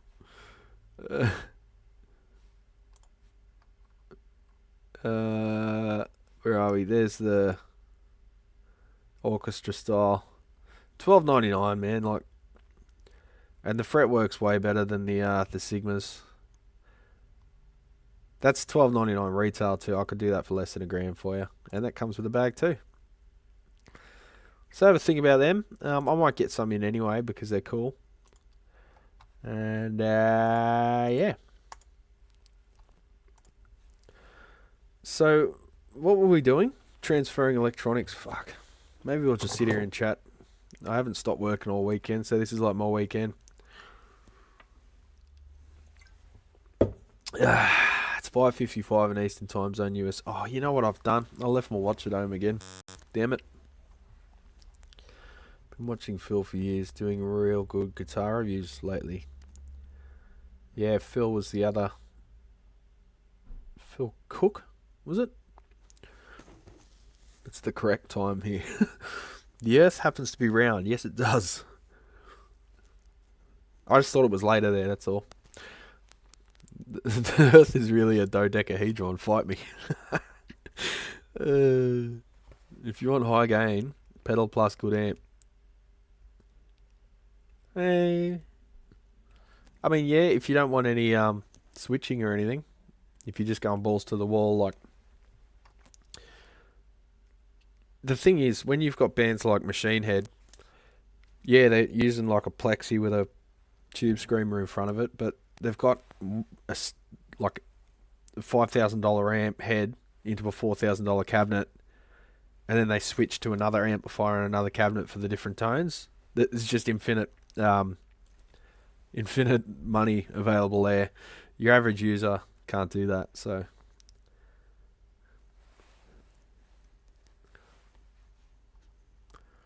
2.666666 ohms. Alright, well, we've caught up on chat, legends. So, how about I do some bloody work, eh? So, what are we doing? We're putting the original pickups back in this one, which are these, passive. just stockies. I think he's doing it up to sell it. What are they? Bell cap. It's the neck. That's the bridge. So we'll just get them in place first.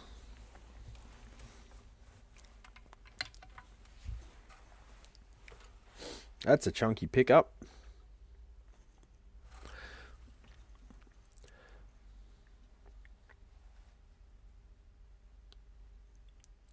Still need a 2 ohm stable tranny. The Baseman transformer will suit you. Baseman or Super? Is a Super 2 ohm?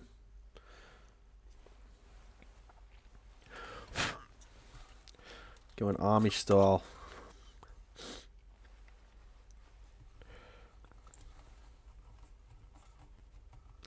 Almost got the beard. All I've got to do is shave off. So when I was there was Schumacher in Dude's Old Basement Won't Sweat It. I enjoy Motorhead. So do I. Machine Head are indeed brutal, and I love them. So with the cold, I was blowing my nose all the time, and your mustache just acts like a big sponge for snot, and it's really gross. So I was going to shave off just the mustache, but then I thought I looked like a Chechen warlord, so I thought I won't do that. Then I thought I could go Amish style, get the Amish beard. Oh, sorry, hang on.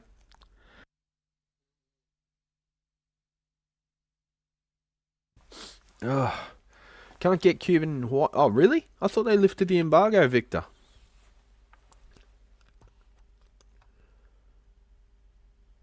Pete Thorne's video earlier today. I got to start watching him. I got to start watching the guitar channels. I got to. When you work in this though, sometimes you just don't want to think about guitar or amps.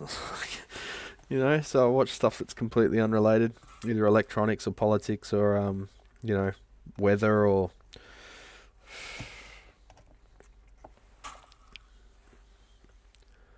Go Honest Abe. Oh, yeah. Yeah. Sorry.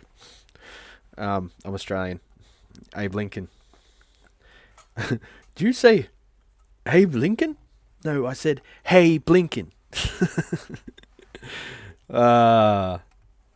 Robin Hood Men in Tights. Women in tights. Yes! We roam around the forest looking for fights. Best movie ever made. Fender were the original 2 ohm masters.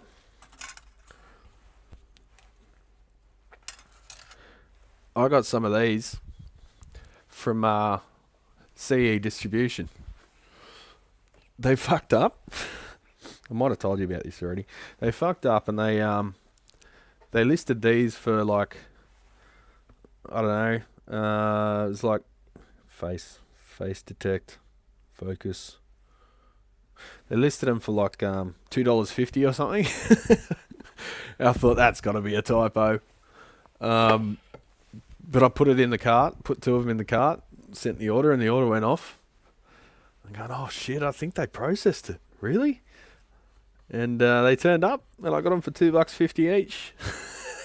Brand new Baseman transformers. Boom. I felt a bit guilty about that, but then, you know, I get bent over on the shipping, so fuck them.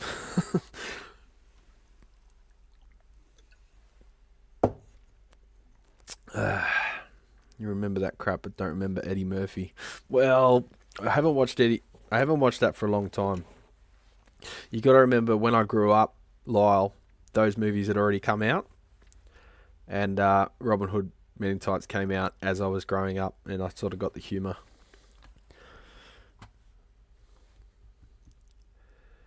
Remember the Eddie skit being white? Oh yeah, I do remember that. He's on the train and shit, and everyone's like super polite. Cujo was a crappy book and even dumber movie. Yeah, I haven't seen that. Mr. Robinson's Neighborhood. One day I want to rebuild the 71 basement that you modded. Wow, was the mod that bad? That one's actually 4 ohm GAN jam. So that's actually better for me because it would be a good 2x12 combo. Spaceballs. Oh, you know it. You know Spaceballs. Yep. I was all over the Spaceballs. I watched Spaceballs before I even watched Star Wars. I love Spaceballs. We ain't found shit.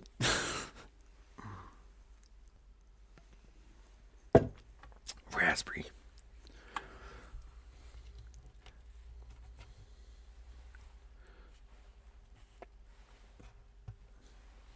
I hate yogurt. Mel Brooks plus Gene Wilder equals genius. Mel Brooks alone, groaners. Yeah, I agree.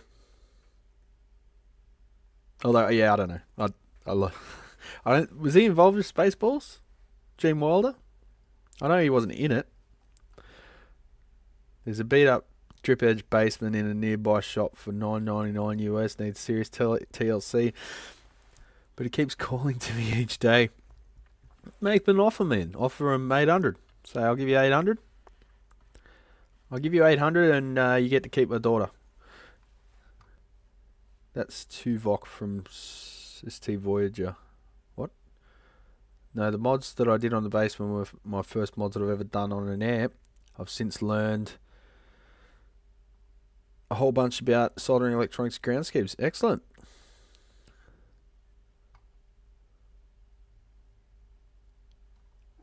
He wasn't involved. Okay. Blazing Saddles, Young Frankenstein. Yeah. I don't know. I like Spaceballs. Buckwheat.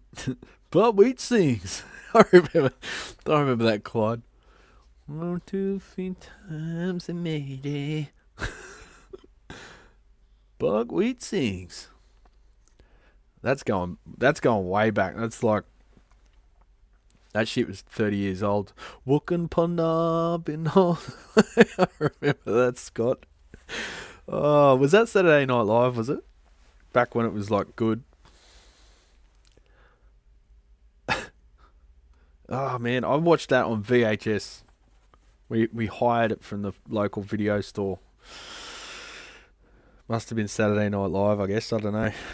I thought it was just an Eddie Murphy feature. Maybe he had that in the intermissions or something. Walking Punab.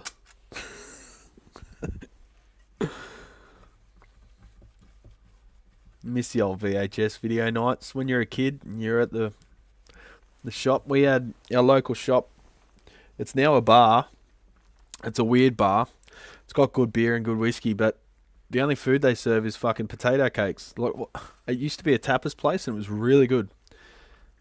This is the old video store I'm talking about. It was Civic Video, it was called. And then later I think it was called Blockbuster Video. Now it's a bar that I don't know how it survives because the people running it are fucked. It's like it's designed not to make money. Do these people that run these bars and restaurants, do they go out? Do they eat? Do they eat food? Because sometimes you think they mustn't because the bar is that silly of a concept that I'm just amazed anyone goes in there. So they ran it really good and it was a tapas place. The food was fantastic. That lasted for about a year. And then the food went to shit. Like microwaved ribs. Like, what the fuck? I just paid, $40 for ribs and they're grey shit. And, yeah. I had one bite and I don't complain. So I just leave and don't come back. And that's what happened. I never complain about food. There's no point.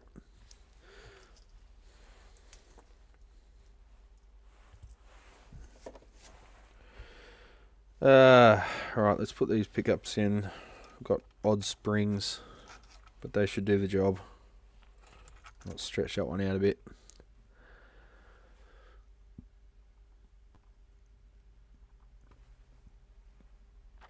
I'm Gumby, damn it. 83-ish. Yeah, well, I was minus 1 year old, so. SNL. Okay, yeah. They limit the amount of Cuban you can bring in. Well, there you go, Victor. I thought that all that was done now. I thought they lifted the embargoes and it was all sweet. Guess not. I know they lifted like travel things. Why am I doing this in place? I'm talking on a video, so I'm doing everything stupid. So you can't get Cubans over there. So do you get Nicaraguan? Because I think you're a cigar smoker, aren't you, Victor?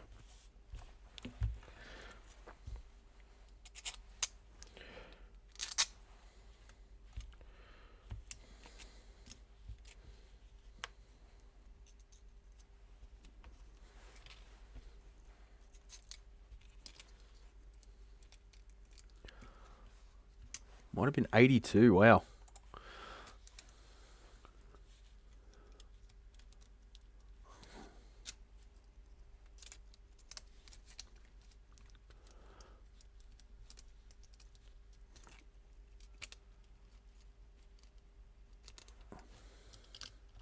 That's why the screws aren't going in.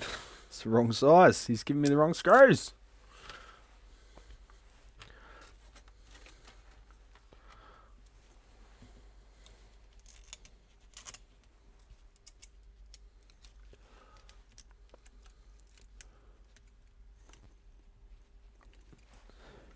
'82. I wasn't even a pickup line in '82. Things were funnier when everybody went hardwired to be offended. See, I don't know that they are. I think a lot of that's manufactured, eh?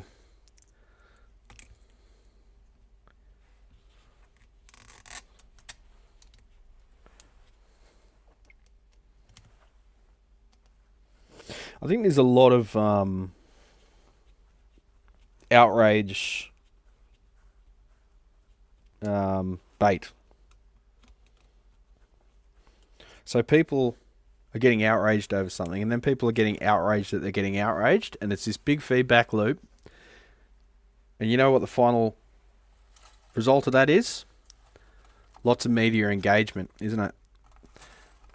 So it's within the news, well, not the real news, but it's within the fucking Murdoch media's interest to keep people outraged, because it keeps them engaging with their antiquated media delivery methods that they've invested lots of money in, and they can see are failing inevitably. So the outrage machine, that's kind of its purpose, I think.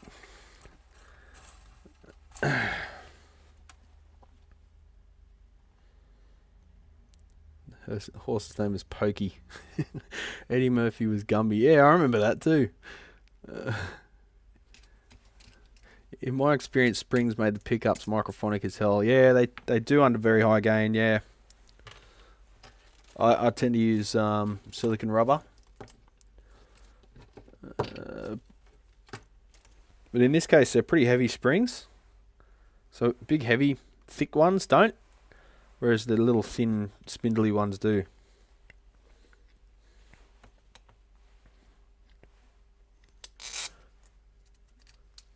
I was 11, 10 or 11. Yeah, well, I was -2. Or 3, depending what month.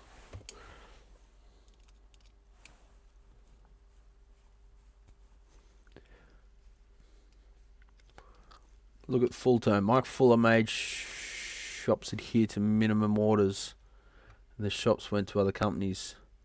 He thought he had liquid gold. Yeah, the minimum order thing. That's what like Fender and Gibson do. They're like, oh, you haven't spent fucking 250 grand this month. Why not? Because no one wants your fucking guitars, you dickhead. Gold foil misaligned neck bullshit. Fuck you, Fender.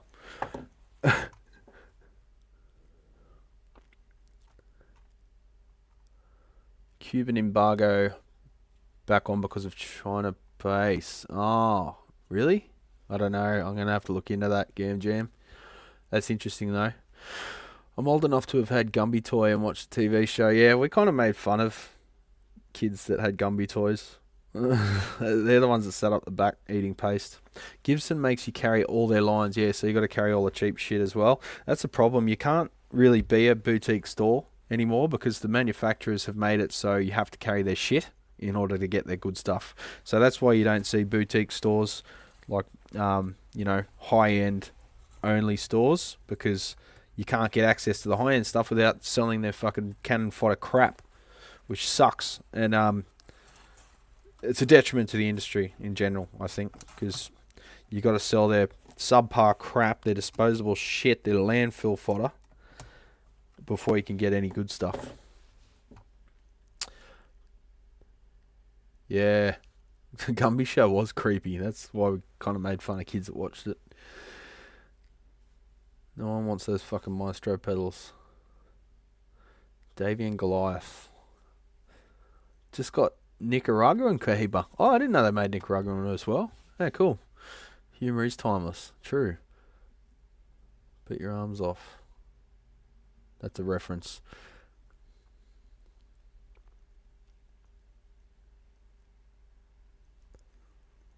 Young Frankenstein.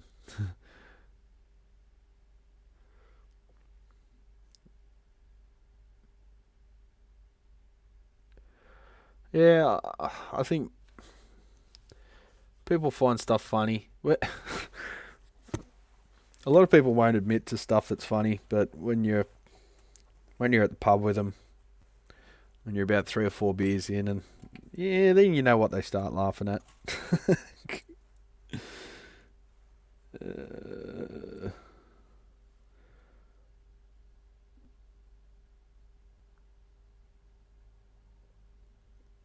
Alright, that's the output jack. That's the ground, that's the...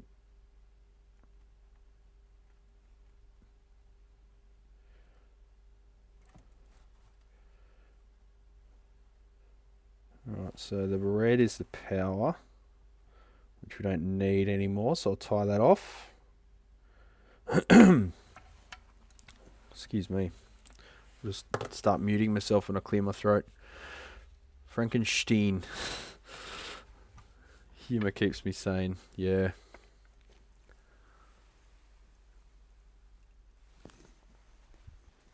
Alright, I'm out of coffee.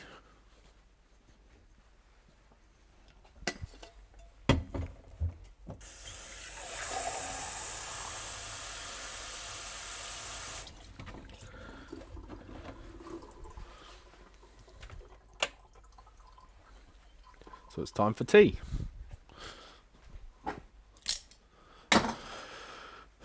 So in general, how does the lighting look? Does it look better? Bearing in mind, this is how it used to look.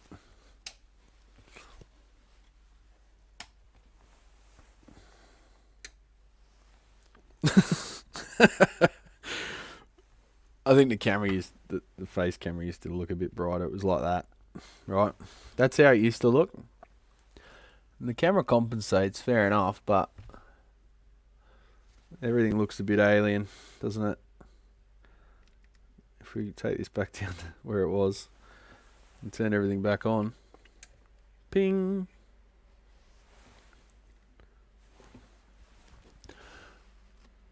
Ping.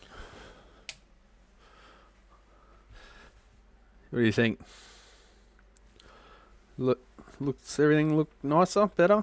Or is it a waste of fucking time? G'day, Dave. How you going, champ? Right, so pots. Where are the old pots? They are not the old pots. They're 25k. So we've got these ones. Alphas. I'll give them a bit of lube. It's got really shitty soldering, so we'll redo that. I'll get my little stool. Oh, kettle's already boiled. Must be like 250 mils of water in it. I've got some very interesting drinks coming up, champs. Shell went shopping for me, and I've got a case of non-alcoholic beers on the way, which has got some stouts and interesting things in them. I'm getting some chili involved. Got some jalapeno stuff. Bunch of weird shit, which will be fantastic. Want to do more weird Asian drinks, so I'm going to go to the local Asian supermarket. Where they've got all sorts of crazy shit. We might actually do a probably not a live stream because there won't be probably no reception, but might do a little video of all the weird shit. And 6, Dr. Gear is probably a bit more across that stuff than I am because he's a massive weebo. It's just a derogatory term for white man that's obsessed with Japanese culture. So he'll know what half the shit is, whereas I won't. But we'll take Google Translate in there and we'll have a look around. We'll buy some funny stuff, have a taste. But I might do might skip every other day and do 2 at once. And yeah, that way we're doing one every other day, but I'll do 2 drink reviews in one video. You like it with the last 2 lights, but not the first one. So you're talking this one? That one's just my ring lamp, just pointing at the side of my head, show where my head ends. Or are we talking this one? You don't like that one? Really? Oh, you don't like this one? That's like the bench fill light.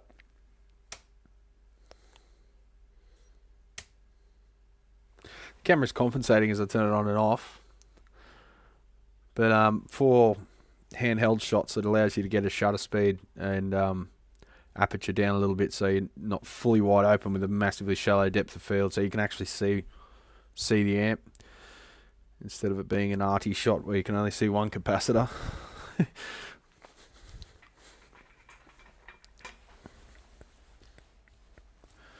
Alright, I can disconnect most of this stuff because I've got half the wiring already pre-existing on hanging off that switch. This is just that super crusty lead-free solder that you find in every guitar these days. No, the ring lamp, it was reflecting brightly off the pick guard. Oh yeah, because I moved the pick guard. Alright, so if that's there, and then that's there, I think that's this light. Yeah. So, you know, it's a thing, because we're zoomed out, we're taking in the whole scene, so you probably get some stuff blown out, but we've also got a black guitar, so it's always a bit of a compromise. Man, blobs of solder. So I've just got the ring light on. So there's 3-point lighting, which is a common video practice.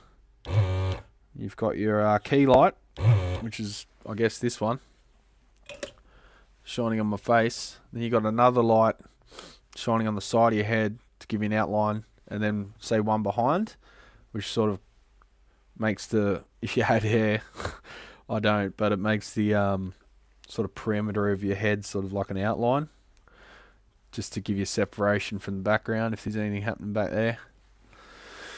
That's sort of your standard practice, from what I gather. I'm just a bit of a hack, so I'm just playing in my little toy room here, but that's apparently the sort of standard practice of portrait video lighting, but this is sort of a bit of everything, eh? We've got amps and we've got bloody guitars and cabinets and pedals and you name it.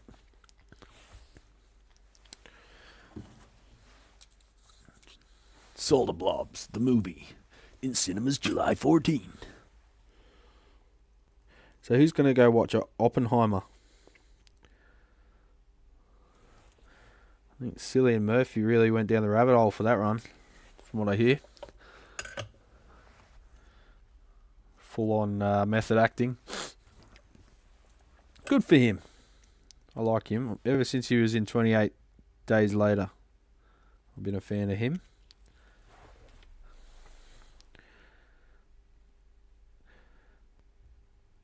Man, is that solder's just this cheap solder's just got a weird smell to it, eh?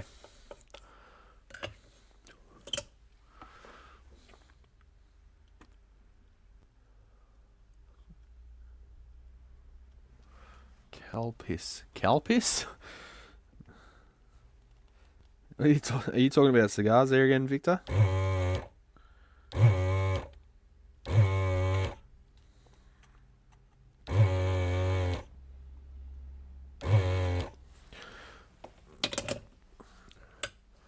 We could have used 2 new pots by the time I've done all this, but anyway.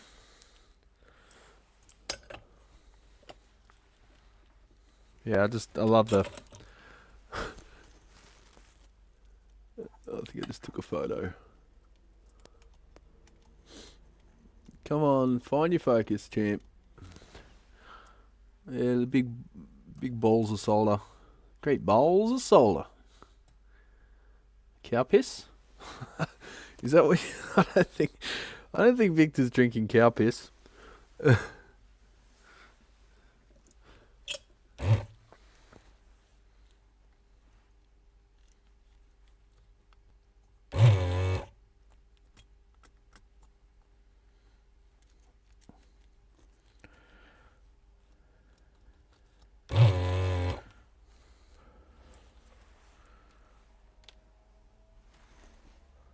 Someone on a scooter. That's weird here.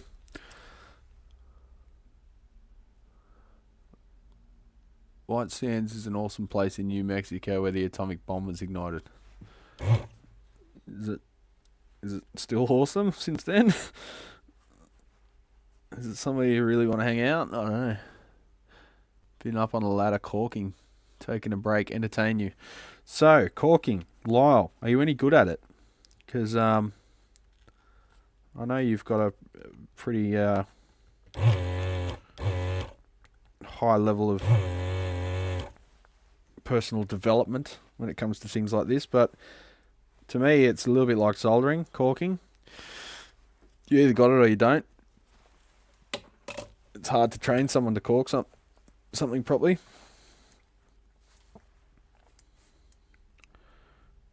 I know I've tried. I can cork really well, but trying to teach an apprentice to it was like trying to staple jelly to a tree. It's like trying to herd cats. Trademark. My texting sucks. No Asian drinks. Oh.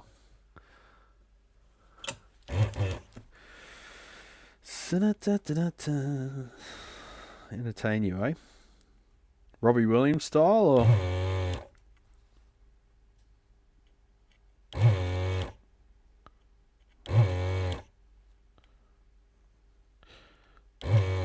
So I was thinking, when Dry July lifts, because you champions have done so much money and helped me out a lot and supported me and watched my videos, what do you want to see me do to break Dry July? Do you want to see me go on a drunken trolley ride down the road, or? It ends on a Tuesday, which sucks. So we can't go too hard. But we're going to have to do something to celebrate the end of Dry July and the donations raised. It does go into August. I used to roof. The trick to corking was cut the tip square and push the cork, not pull it. Yeah, you got to push it. I do like to cut it on an angle still, dog's life, but I cut it about 1/4 inch from the end. I got it if it's a standard even thing. Nice even, you're behind the heart. Nice even bead on a bathroom counter, sure. So I mask it, but I was often doing like the houses we were doing, your whole wall would be mirror. It would be toughened glass mirror, and there'd be no skirting board, or what you guys call it. What do you call it? Trim, whatever the fuck you call it over there. It'd be tile, mirror, right? Well, mirror, tile, and then the wall would be plaster, mirror, and the ceiling would be plaster, mirror, maybe with a P50. So So you had to make it seamless, just mirror, right? So you got Sikaflex to the wall because you have to paint right up to the mirror, and you can't paint silicon. Paintable silicon isn't silicon, it's just, what is it? Starts with an A. Acrylic. It's just clear acrylic. Sikaflex is a solvent-based sealant, which we use wherever you had to paint. Baseboard, that's what you call it, baseboard. So we call this stuff here, let's have a look. This is a wall I put in. Oh, I didn't put in, Shell's brother put in. This stuff here, you can't see because of the camera. This stuff here is called architrave here. If it's vertical and it goes around a door or a window, it's called architrave. If it's on the floor, it's the same shit, just on the floor. It's called skirting board. If it's a, what am I trying to say? This doesn't have it because it's just square set, but if you've got the cove around the ceiling and wall, that's called cornice here. So that's the Australian terms for that stuff, cornice. Flashing is like aluminium or lead sheeting that you put around like a chimney outlet on a roof. That's our terminology. Drink until you start yelling freedom rock. What's that mean? I've never yelled freedom rock. Flashing. A lot of old Western actors died from filming in that area. Really? So that was Fallout. They were breathing it in, fucking them up. Sikaflex is the shit. Fucking oath, it's the shit. You fix anything with it. And it comes in all different colours too. Hang on. Let me start again. Sonny Silversmith. Do you do dark pint beers there? Yes. Local pub. I just see in the movies or shows. Yeah, we do dark beers here. All the local pubs used to have a nice, warm, cozy feel about them. Now they're all just corporo pubs. They're all just like if Woolworths was a pub. Most of them are owned by Woolworths, literally. There's a massive gambling and lobby over here that is somehow associated with the supermarket chains. I don't know how it works. I don't think anyone does. That's part of the problem. But all the pubs get bought out by Woolworths and turned into the same homogenous fucking shit. The unwelcoming tiles, stainless steel, dark timber, accents, beige, TVs fucking everywhere. Just same shit, every pub. So when you go to the city, there are still these little hole-in-the-wall pubs that are super cozy and super fantastic. So I want to start going to the city more, just to go to the pubs, because the pubs out here in Western Sydney are just utter dog shit. They've fucked them all up, really, and they won't come back. So that's why we just go to the breweries out here now. We pretty much don't go to any pubs out here because they're just shit and they're full of fuckwits, and the food's shit and the beers are shit and the whiskey's expensive and shit. So we go to the breweries instead. My house has vinyl siding, something I hope to undo at some point. It works.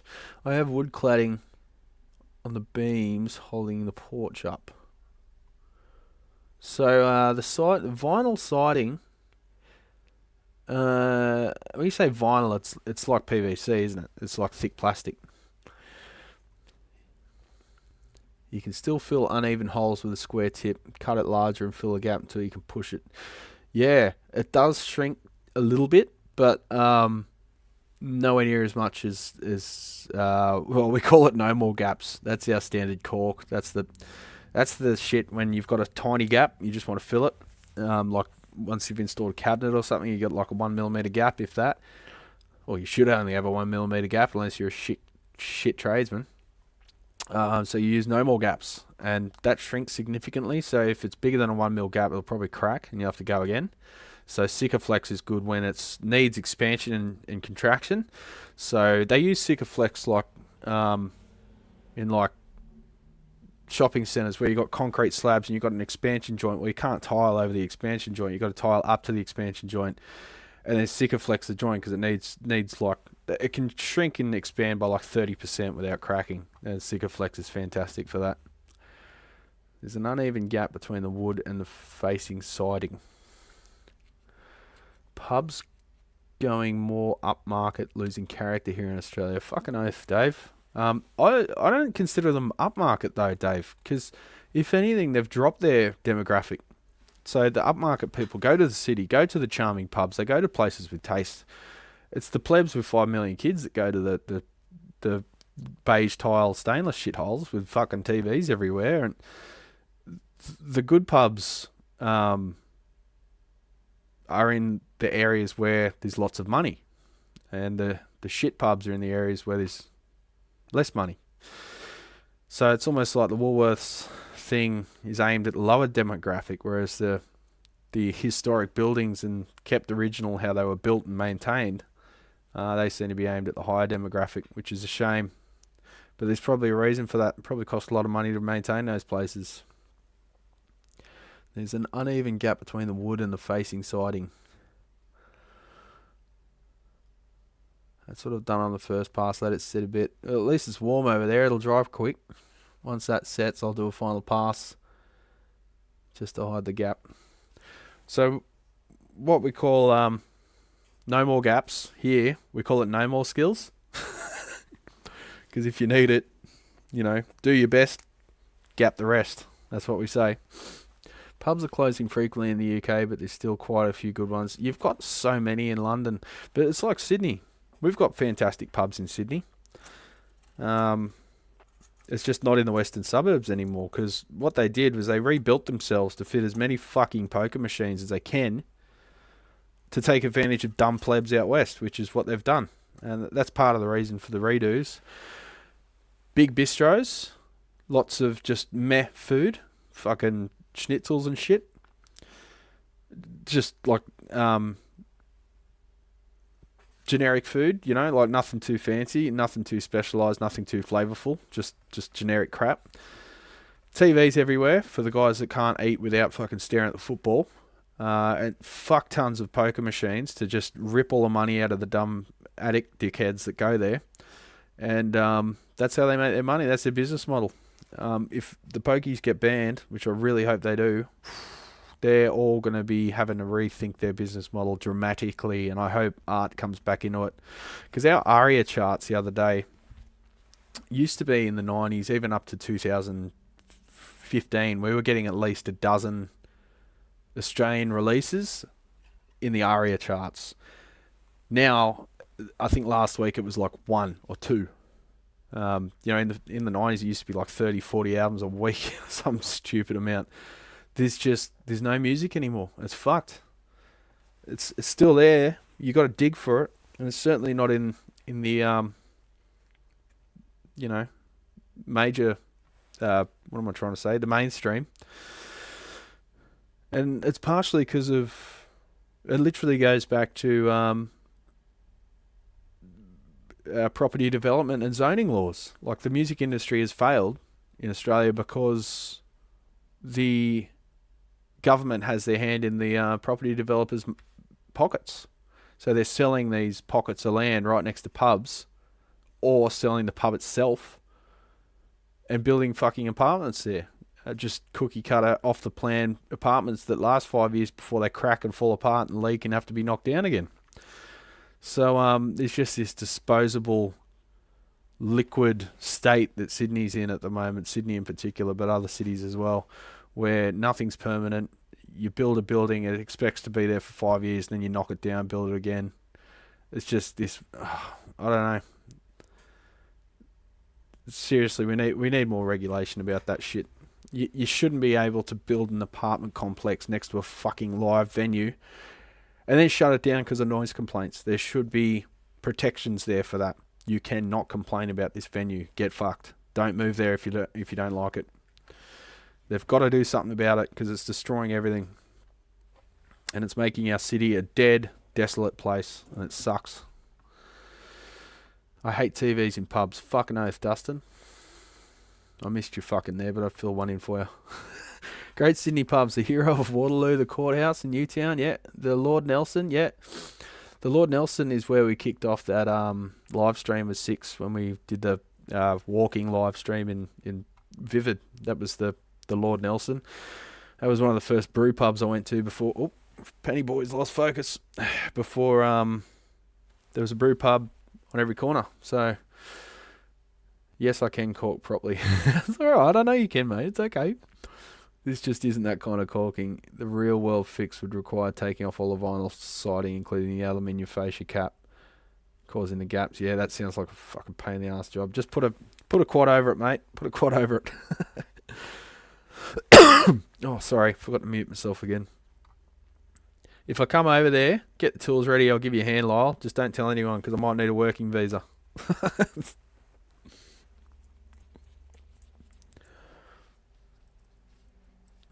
Love those mum and pop pubs. Yeah, well, you find them out in the country still. Out here. But not really in the suburbs anymore, because the pokies are taken over. I might, we go camping for like 5 days once every year. I might get you a little involved in that, maybe. Generally, I don't show everything because it's a little bit... Let's just say there may be some things that occur there that we probably don't want to advertise, but we do a lot of four-wheel driving, some pretty hectic shit, and we go to the local pubs out there out at well, we start off at Araluen. It's the Araluen pub. The road's been washed out for the last couple of years though, so we've had to do a bypass from there. We got in touch with one of the local farms who led us through his property last time. That was a big shortcut, and it was really good because there was some impassable sections that meant there was no dickheads with caravans at that end. It's a big long sort of loop. So we were able to go in there and make our way through the impassable sections and coming out the other end where all the public people were for the long weekend, October. So hopefully that road's been repaired now and we can just go in there, although that was pretty fun. You just got to get in touch with the bloke who has the keys for the gate.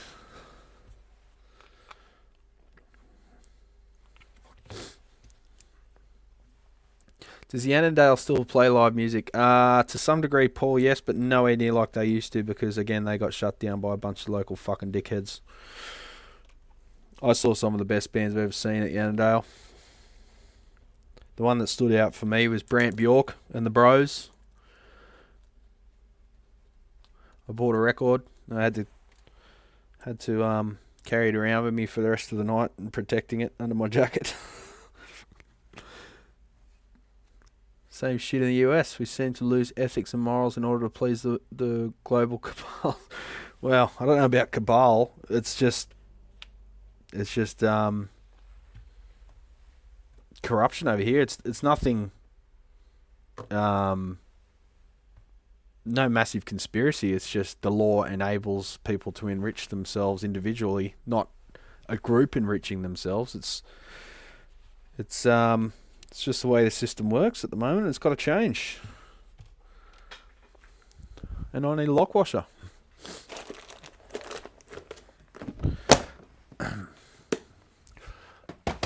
You shouldn't be able to change the demographic of your local area just by moving in and complaining about shit, because really you could change anything you wanted if that was the case. Now we've just got the next drama here is we've started construction, or we're halfway through construction of the biggest airport in Australia, and it's like 20-minute drive away. So now they've just released the flight paths, and they're showing where the flight paths go, and surprise, surprise, they're over the low associated economic areas. Surprise, surprise.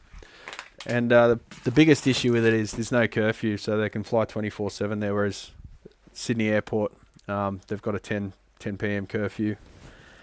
So that's going to be fun. You'll be able to hear a lot of jets in the background on my videos. I'm a huge Brant Bjork fan, and so you should be. 75 YBA is fantastic. I haven't got his latest one yet, but I mean to. Mute. Ugh. Sorry. Blue or green painter's tape is helpful for masking off before corking to establish a clean and even transitions, but you already knew that. Yeah, that's what I use. Like Jam, I installed boat navigation electronics. Huh. No politics in here. There's a line, guys. Yeah, I get no conspiracy bullshit, but to some degree politics is part of everyday life. You can't just ignore it. Otherwise, you're sort of complicit in the things that you don't like happening. So, yeah, I don't know. I'm not a fan of the divisive bullshit, but to a degree, politics rules every second of our lives. So we can't just ignore it.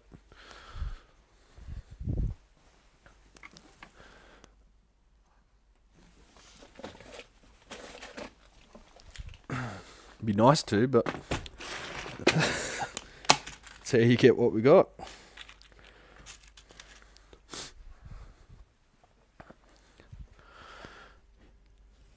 Here in the US, 7-Eleven will build a new 24-hour convenience stores 30 miles from anywhere and wait for the future homes. They protect themselves from noise and nuisance complaints. We were here first. See, there's no we were here first rule in Australia. I think that's part of the problem. I mean, some of these pubs have been around for 100 years plus. And an apartment complex gets built next door and all of a sudden they've got free reign. I just don't get how that makes sense at all. Like these zoning laws. The problem is, if you've got a pub in an industrial area, fine. But these pubs were built like near houses because people wanted to walk from their house to the pub, not take an Uber out into the middle of the sticks into this vacant block where it's dark and creepy and there just happens to be a pub there. The pubs need to be like in residential areas. So otherwise everyone's going to drive home pissed. That's part of the problem. But yeah, I don't know. They've got to do something about it because it's getting to the point where it's not a city you want to live in.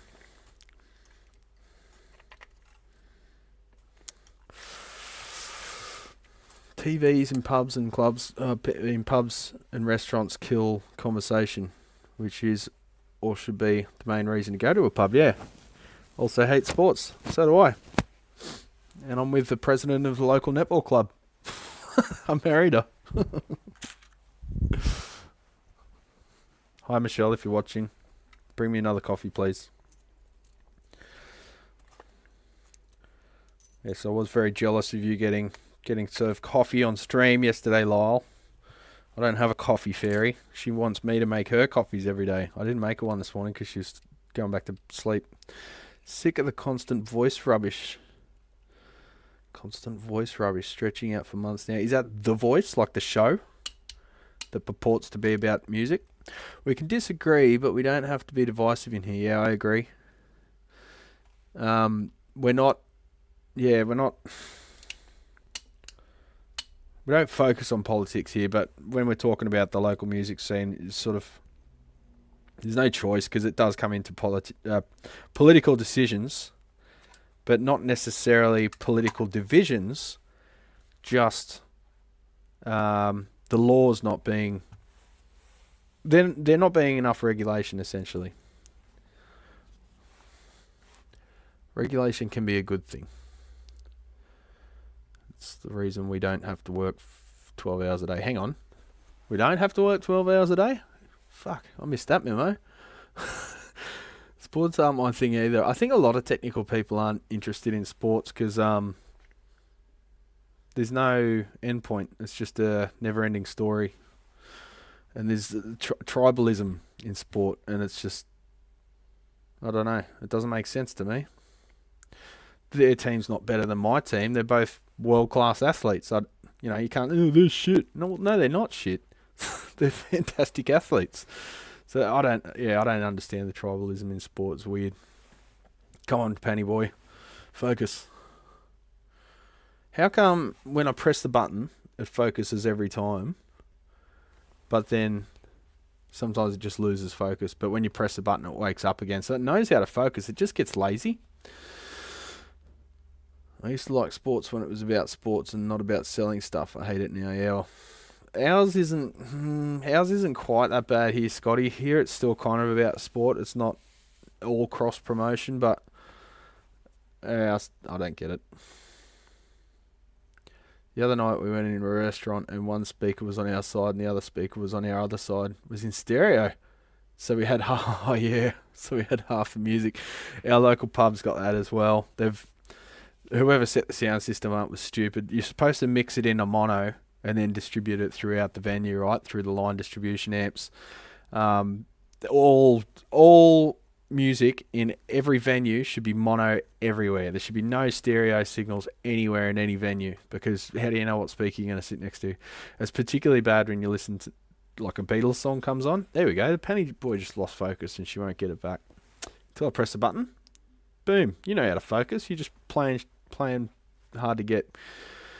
So when you got an old Beatles recording, you'll have like the kick drum and the bass guitar on one side and the snare and the piano in the other.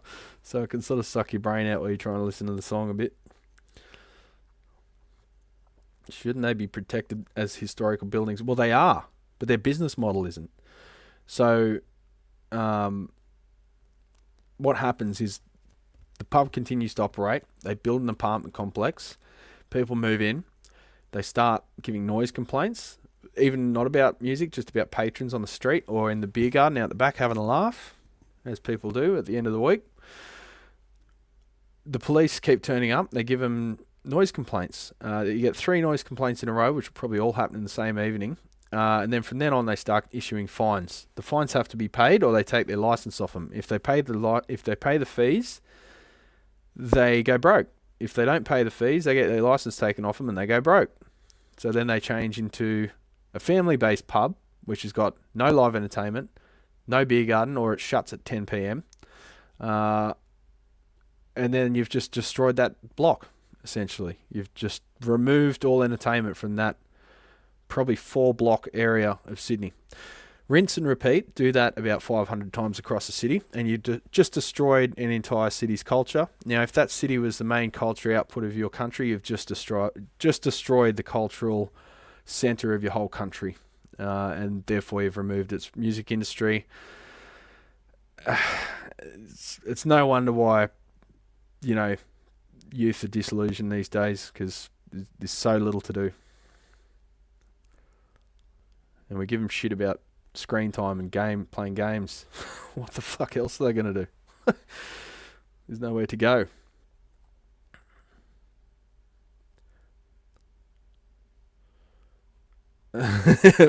Nicky wouldn't let me go hit the mono button behind the bar. I think you're giving him a bit too much credit, assuming there's a mono button. It's probably the way they've wired it up, Lyle. I think you'd have to get your pliers out to fix that one. Or maybe a link channel between the 2 channels of the amp. We have some awful shoebox size clubs here in Windsor. I stopped going to shows. I think a lot of them suffered during the COVID thing because of the density rules we had. So a lot of the smaller places either shut down or went dormant for a while. Stereo is a bitch when you're on the extreme right or left.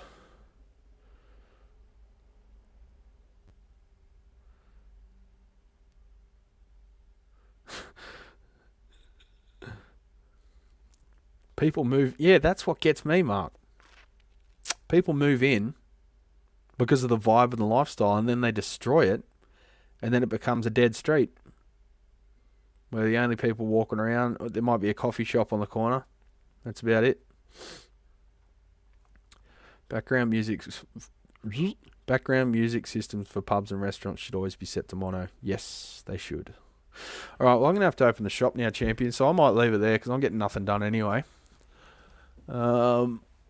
But we probably won't have a chance to release anything until later in the week, if not next week. But I'll see you on Saturday, so Friday over there. If Dad wants to join me for a live stream. Or, oh, I've got a package. Oh, my beer's turned up. Hang on, we're going to have to look at these.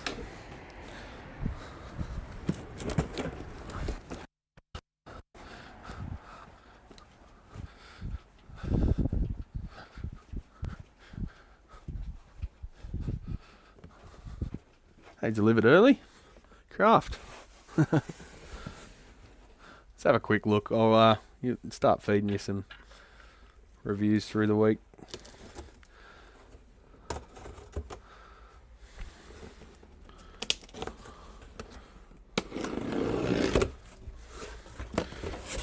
What we have here then? What's all this then? No brainer. That's me. Oh, it's dented. Lager. Nanny State. Alcohol free. Hoppy IPA. That'd be interesting.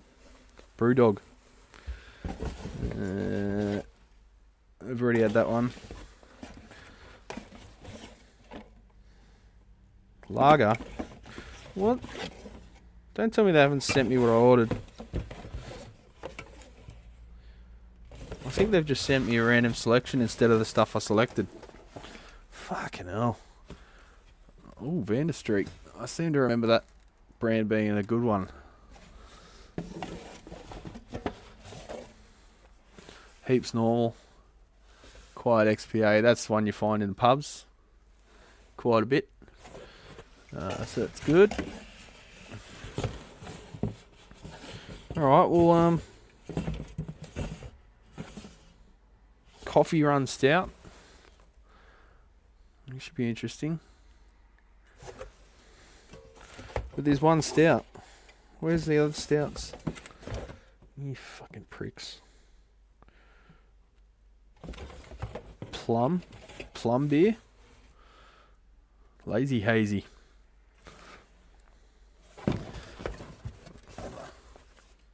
Heaps normal lager. All the lagers. You have to look at that order because I swear I ordered oh yeah, dark ale. So that'll be good. If I think I wanted to get my hands on Guinness Zero, because one of my favourite Irish musicians, Darry Farrell, was drinking one the other day, and I looked it up, and they were on the market here for a few weeks, and then they stopped. And then I heard somewhere that they had problems with contamination, and there was salmonella in one of their batches or something. Oh, I forgot my cup of tea again. It's cold now. So they had to stop production, but from what I hear, they haven't started again. So yeah, I was pretty keen to try Guinness, but not if I'm going to get salmonella poisoning. Been sick enough all week how it is. Anyway, stay posted, champions. And Guinness. Okay, so you got Guinness Zero over there. I have to look harder over here. I think it stopped being distributed here for some reason. But anyway, stay posted, legends. I'll do some more reviews through the week, and I've got a fantastic video coming up on a big dirty Marshall super bass. We'll go over the circuit differences between the super bass and the super lead. We'll do some switchable mods to change between being a straight up super bass and being a little bit more guitar oriented while not going the full super lead circuit. We'll go over the speakers, the cabinet, everything that we've got, and I'll try to make it a very nice looking artful video, because I've been dropping my game a little bit recently in terms of the output.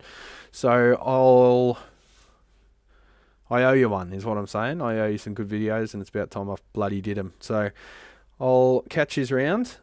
I'll see you either through the week with Dad, if he wants to do a live stream, or maybe see you Saturday.